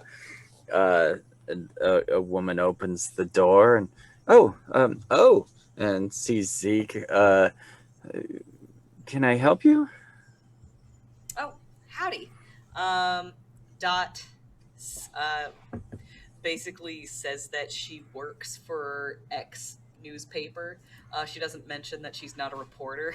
Mm-hmm. And like, I heard some crazy stuff happened over in that house over there.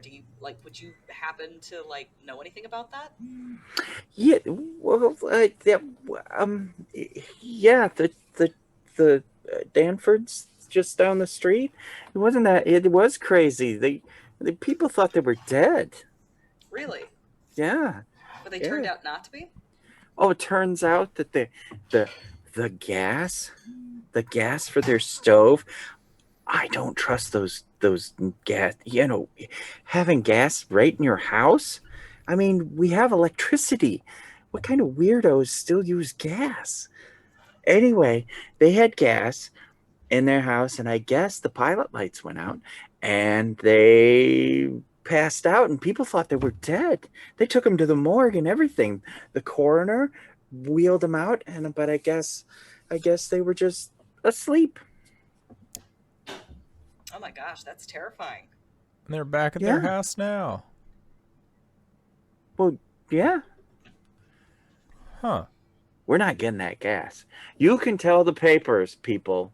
And she's like, pointing at you, that gas is dangerous. You shouldn't have that in your house. Yeah, like she starts pointing at her, and Dot scrambles for like a notepad or something. Okay. Awesome. This big Grimm's book. Pretend to write in it. Yeah. Just fucking puts a pencil behind her ear. So I'm a reporter now. All right. Yeah. So yeah, that's what she says. It's, basically that's as much really as she has to say on it, other than to expound about gas, unless you got more questions coming back at. I think Zeke would ask Dot just like, I thought that Lilith said that they had died. You had the report, and yeah, it said they're deceased. super dead. Well, they said that they're back there again. Should probably check that out. Dot's gonna go and literally just kind of sniff around the house. If there was any sort of gas leak, there would have been some residual smell of gas, probably.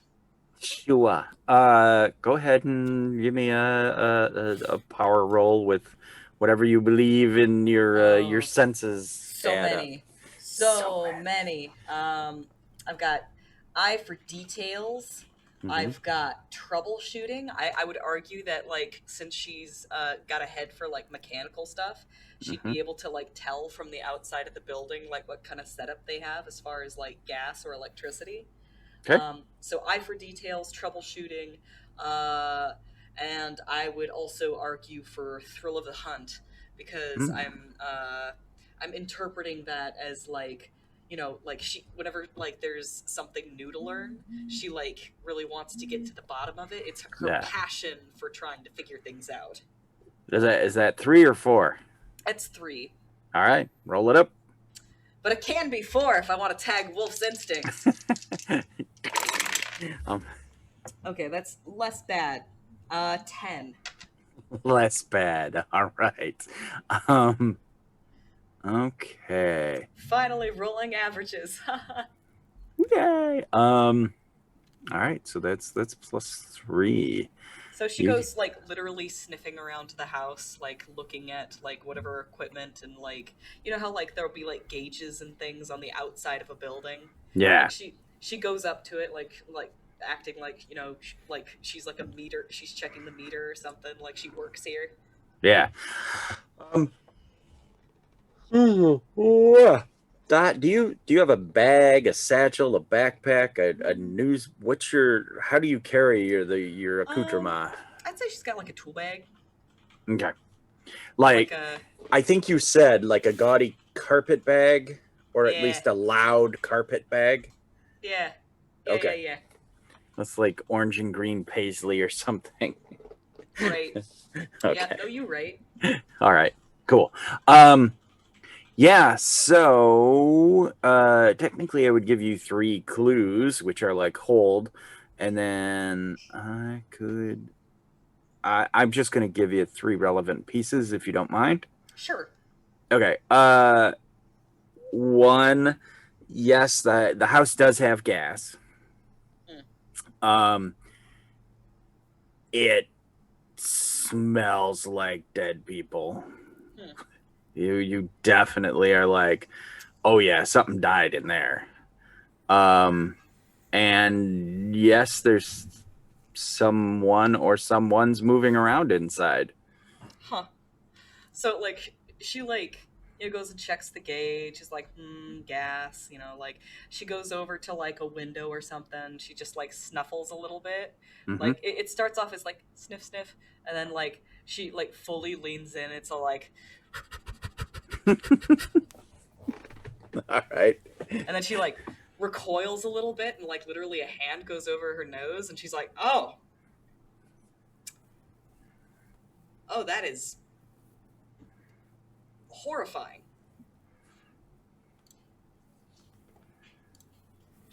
They're dead as fuck. Could be like the train conductor.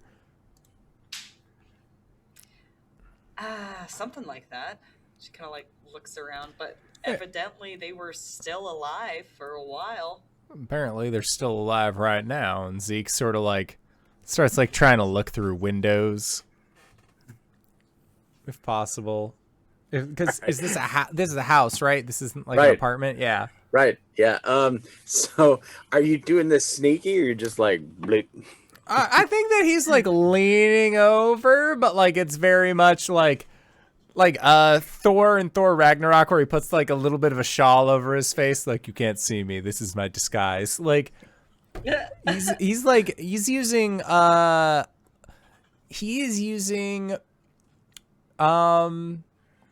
rural stealth techniques in an urban environment.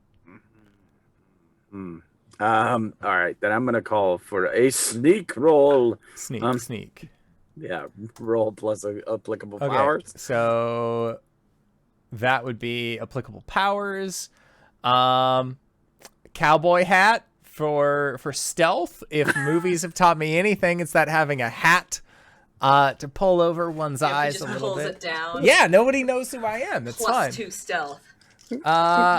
I have but however, I do also have the overlook details. So it's a 1-for-1. It's just going to be rolling flat.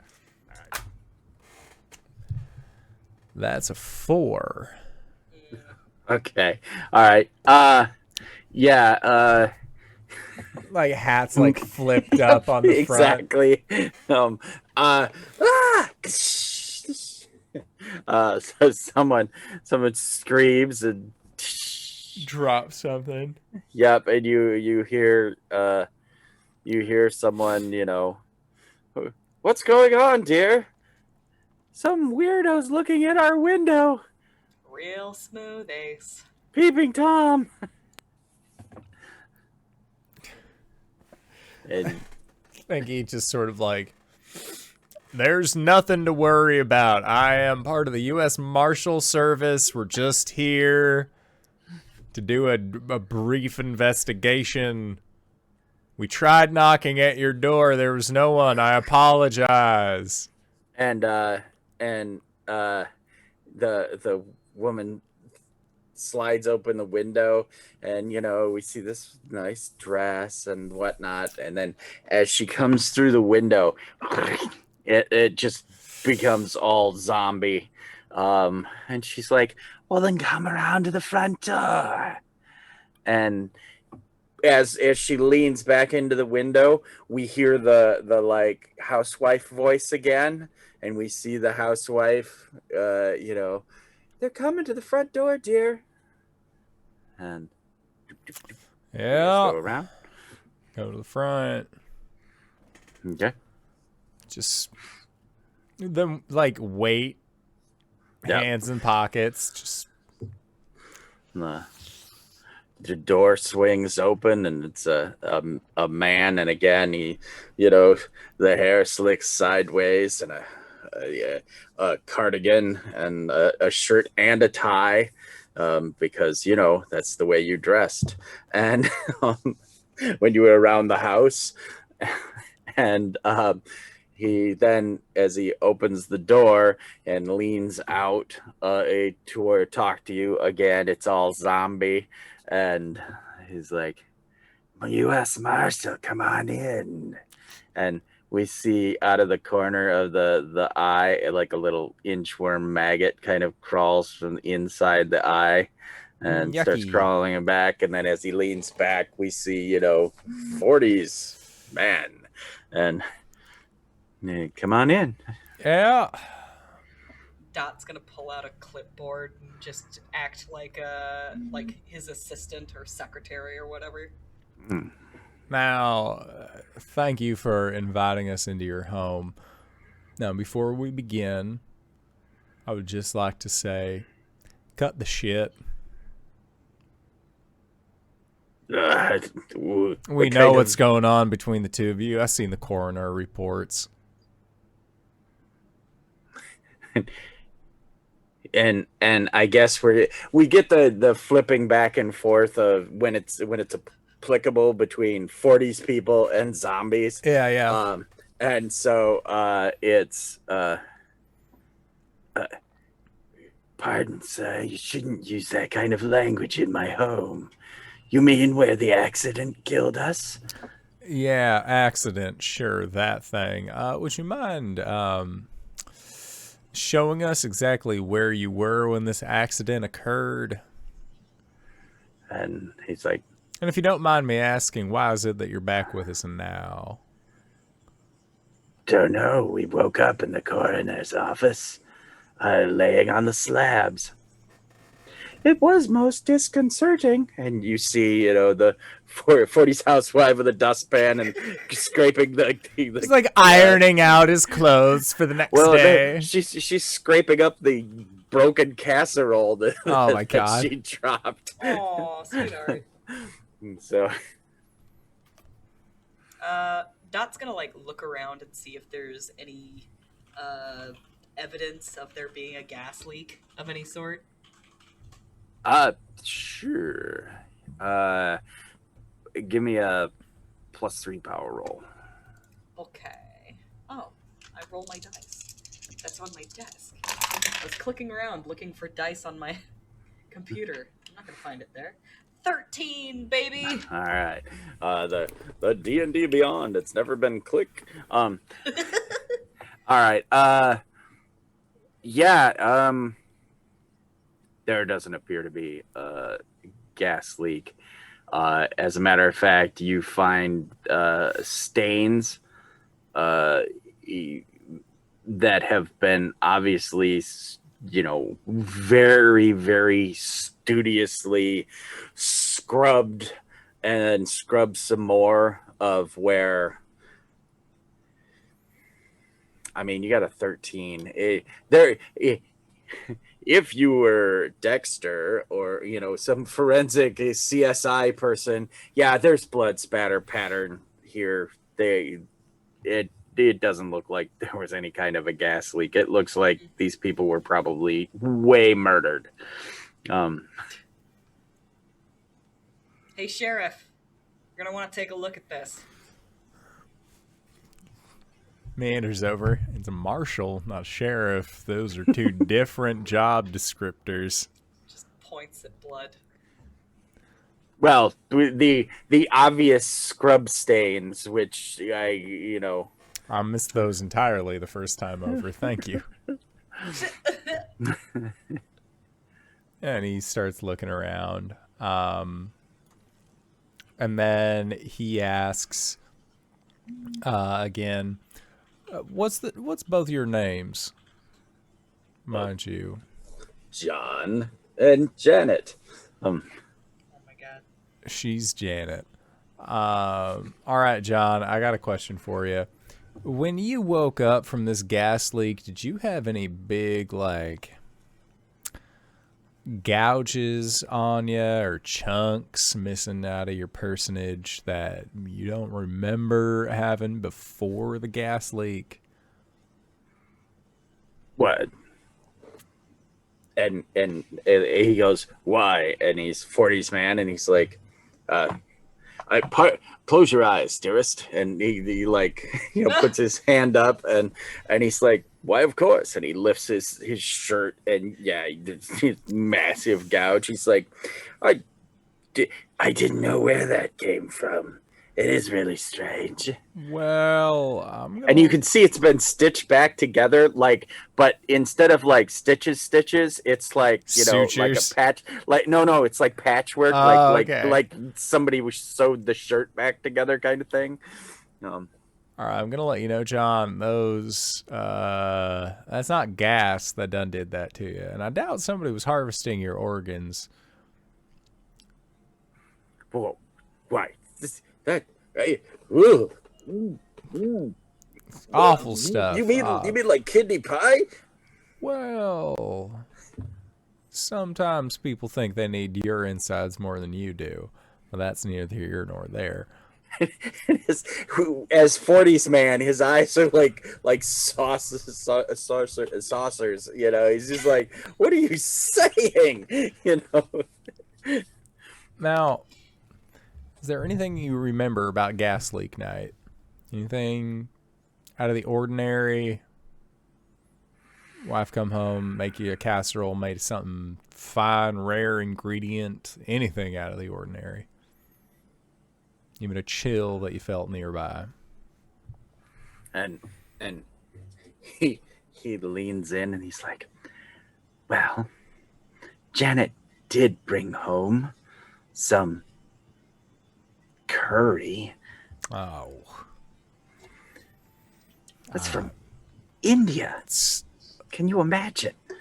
That must cost her a pretty penny. I'm glad I give her a budget. That's all I'm gonna say.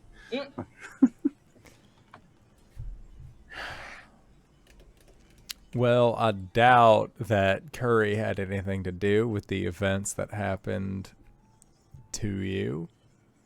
In a wild limb, but that is out of the ordinary, I will admit. Did she express having gotten that curry at a specific place or taking a way home she doesn't normally take?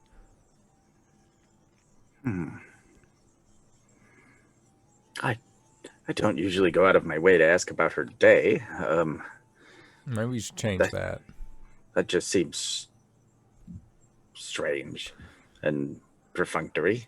It's a little counterculture, but I'd say you're a bit against the grain right now, John. Sorry, it's 40s man, and I'm pushing the envelope on purpose. For just that effect. Yeah. Okay. Dot, whilst this is going on with your 13 as your third clue, yeah, there's... You're looking at the wall, and then the wallpaper pattern kind of does this like you know, kind of acid trippy kind of thing where it kind of like moves, and all of a sudden you're like, and the starscape kind of wisps that you saw come off of Zeke's arm, you kind of see that like almost like a vapor, like heat raising off the road kind of thing. And you see a square, and you see strange writing within inside the square. I want to say that Zeek is talking to this guy. Yeah. And like, you know, she like looks past them and like sees that happening on the wall. She just walks right towards it, kind of staring at it. Okay. All right. Yep. As you're staring at that, do you try to commit it to memory, or, you know, to draw it or anything? Yeah, she gets right up on it, and then like, you know, pulls out that notepad that she was carrying around, and she's gonna try and replicate it as best she can. All right. As you're doing that, Janet comes over and she's like, "Oh, yes, I tried to scrub that stain away." and you can see it was like one of the bleachy spots where she Right. obviously, had taken a coarse brush and to the wallpaper itself is all like washed out white, kind of stained and bleached away. And she's like, I don't know where those stains came from. When we got back from the hospital, there was these horrible brown stains everywhere. I wonder if we threw up or something.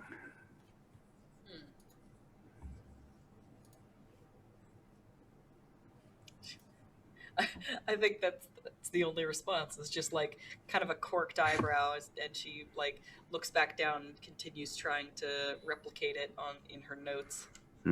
And as she's talking to you and you're taking it down and you look up, you can see where basically this whole part of her like upper chest and throat had just been ripped away. We see zombie Janet, and it's just like massive gouge, and she's missing a huge piece. Scurry. And it looks like claws, like claw wounds. Yeah. Yep.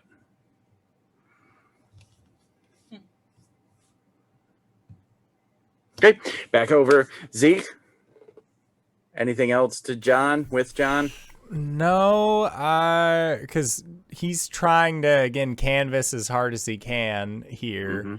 But it's not proving very useful. So I think that once Dot has like kind of finished up, once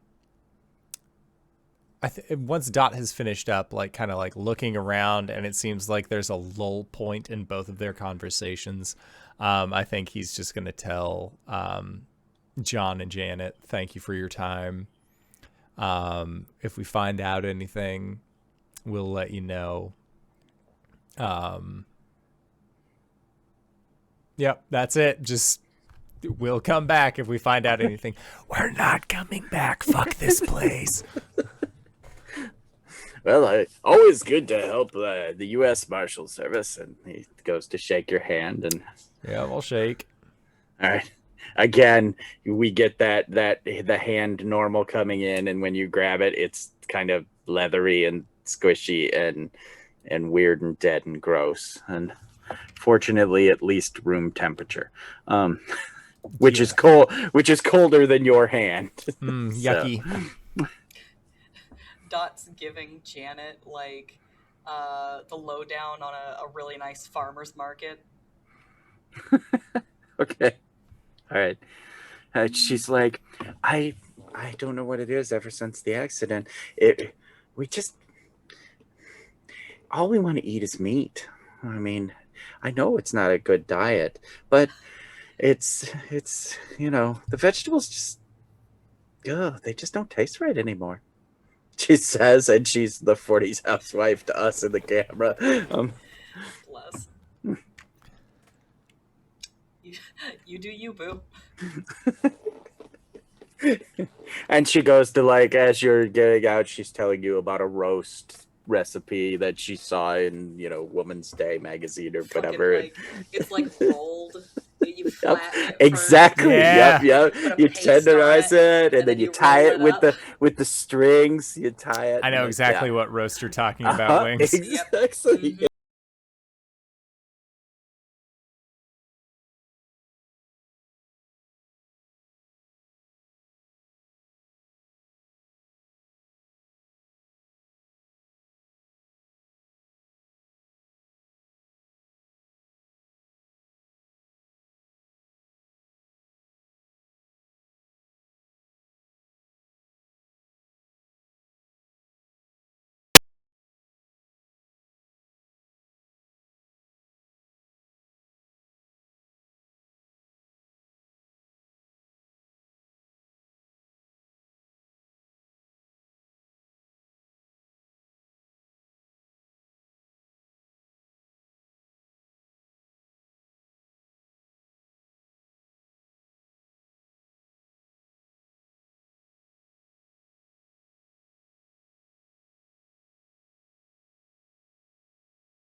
That makes me sad. That is all you know.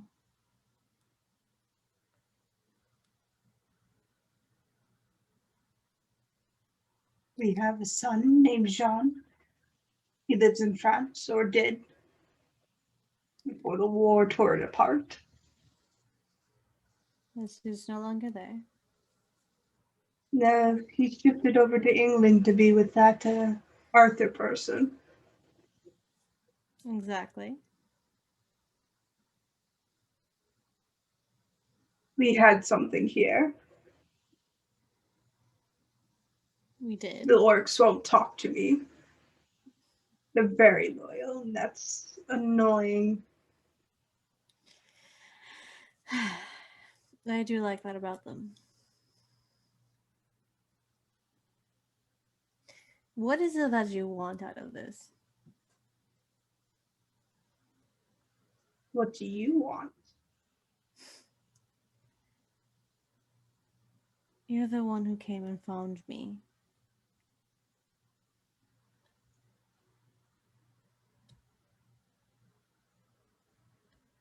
I want Don't to answer my understand questions, where you we can't. stand. I don't know where we stand, Beltane. Where do you want us to stand?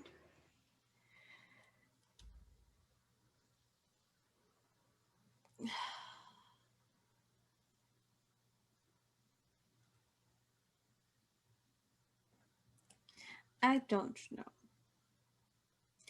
Right now, I have a lot of work. I have a Mr. Sullivan to help and a Miss Dot to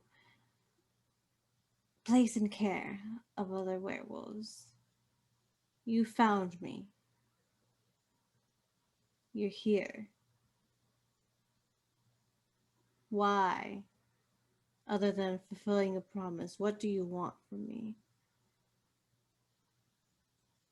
I want to know why you keep my heart in a box on your fireplace behind your desk. Because you gave it to me. Why did I give it to you? Because once upon a time,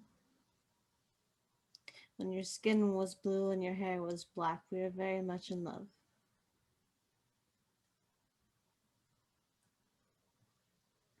Now I know why I'm here. He stands and smooths his vest. I have a heart to win, don't I? Gives a bow to Lilith. Yours in particular. Good luck. I did it once, if I can do it again, my dear. As he goes to the door, looks to her. Until then. She motions her hand and the door closes. Beautiful, guys. I love it. Love it. All right. So one more detail I want to have / give as we round out and wrap up here. Dot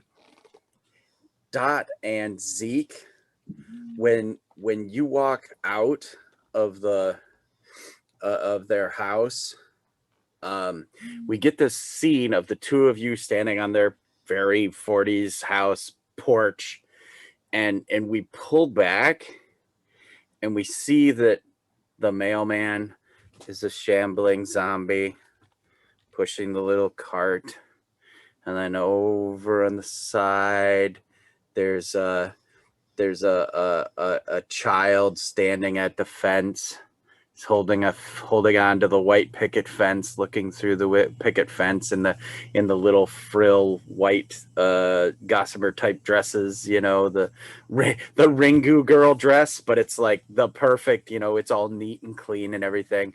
But she's standing there, and we see that she's a zombie, and then we kind of pull away from the town like that, and then that's where the credits start to drop.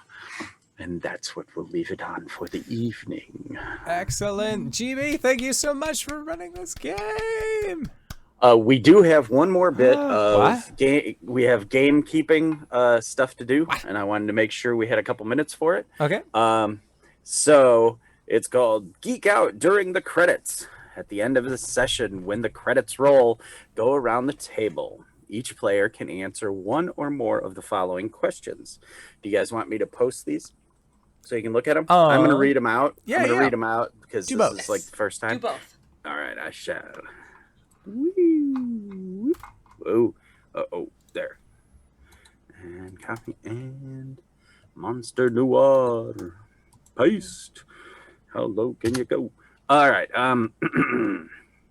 Geek out during. Oops, that's. Come on, PDF. Geek out during the credits. At the end of the session, when the credits roll, go around the table. Each player can answer one or more of the following questions. How has the crew grown this session? Recover a burnt crew power, tag or mark. Let's see, attention on a crew theme. We don't have a crew theme quite yet, so that's not something we could do. We haven't burnt tags. We haven't used that. That is a power that we can use. It gives you like an ongoing +1 or gives someone advantage. So we can do that. So that one, but we can answer the question: how has the crew grown this session? Which character had the most meaningful interaction with your character this session? And that would add 1 help point or hurt point next to their name on your character card. So what those are is in a lot of the Apocalypse games, you have friend points, and so when you're dealing with the other people, their connections or contacts, or they've got hundreds of different names, but in here you'll have points next to them, and you will get those points as bonuses to interact. So like if say Dot and Zeek have one point, one of them has a point, and they go to help that person, they would have a plus to that situation. So which character had the most meaningful interaction with your character this session? Or which of your themes is under the most strain? If it collapses, what new aspect will show up in its place? So if basically if one of your themes is just going to come apart or doesn't work for you, or has played out its storyline, which and what would you replace it with? So I know this is our first time with this, so if anyone has one that they want to answer, even if we don't go with what the points are and stuff, because we really haven't gotten that far into that part of the mechanics. I would say Zeke's most meaningful character interaction would be with Lilith. When he let his guard down to have her do her hypnosis on him, so that way he could learn more about the beast that done kill his kin. So to Zeek, that was his most meaningful. If I could answer how the crew has grown this session as well, we're a group-ish. From Zeke's perspective, he and Beltane are cool. He and Dot are off canvassing, and, she's proving rather useful in the whole matter because he's not good at talking to people. And Lilith, he got into a conversation with and didn't want to kill her, and now he kind of works for her a little bit. So, like, from his perspective, the crew has become a crew. All right. Okay, we gotta cut them short, so pick one, guys. For the other three of you, if you'd like to expound on anything through there or add to what Indoor just said, that's fine. So do we have to do like a meaningful moment with like for each Nope. player? Nope. You just pick one and answer it. Any one of those questions. Okay. We're all new One to or this. more of these questions. Yep. So if like multiple of them speak to you, then go ahead and answer them. Yep. But like if there's any of them that don't, then it's fine. Yep. Okay. But at least one of those questions you should answer. I would say I'll answer the same questions, like what the most meaningful attraction my character has had, and up until like the end, I would have said Zeke and his memory until Lilith and Beltane had a conversation. Right.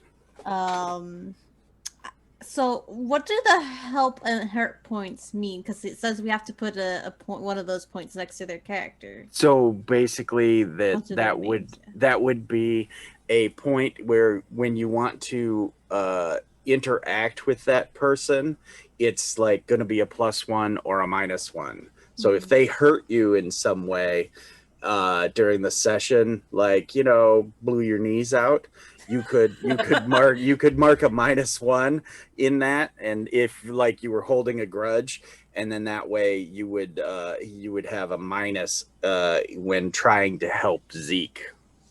So Okay. Does emotional hurt count?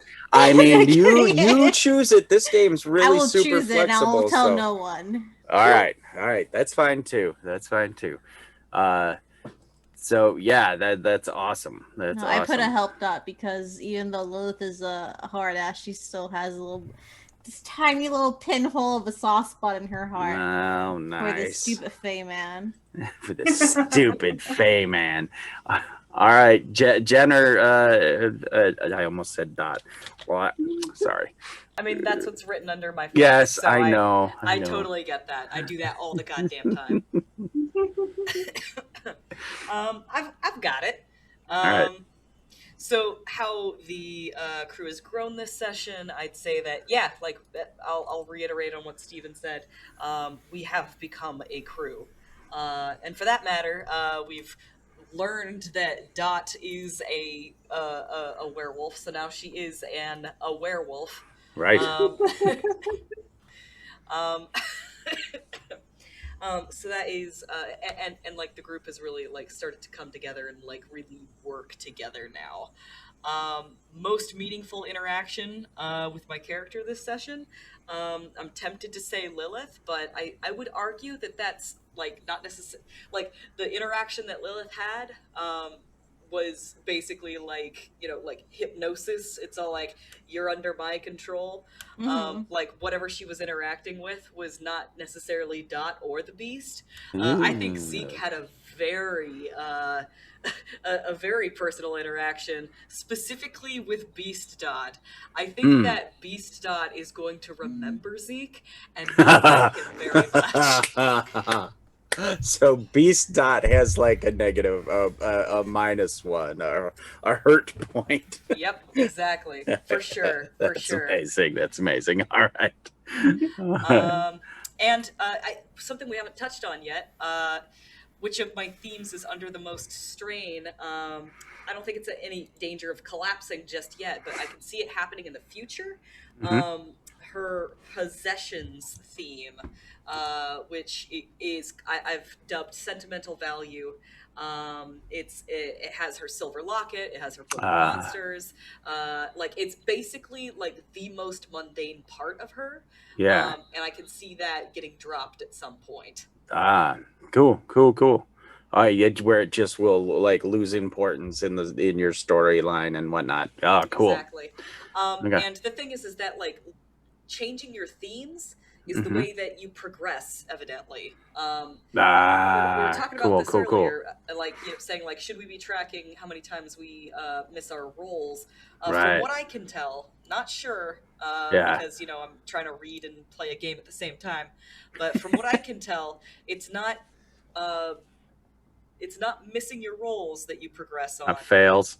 It's changing your themes is how you wind up progressing. All right, we'll dig more into it. I'm sure it's got to be in maybe in that's that my rule problem. book somewhere. Yeah, well, and the problem is I haven't been looking in the player's book because I've been trying to focus on the MC's book. So we'll see if I can find it, and I've been working too much. Jen, what you got for us? Meaningful relationship built with Lilith. That was a good talk, I think. He believes they're coming together as a group, as he trying to peg down what Zeke and Dot are going to do, and just reveling in the fact that their very human side kind of comes into play.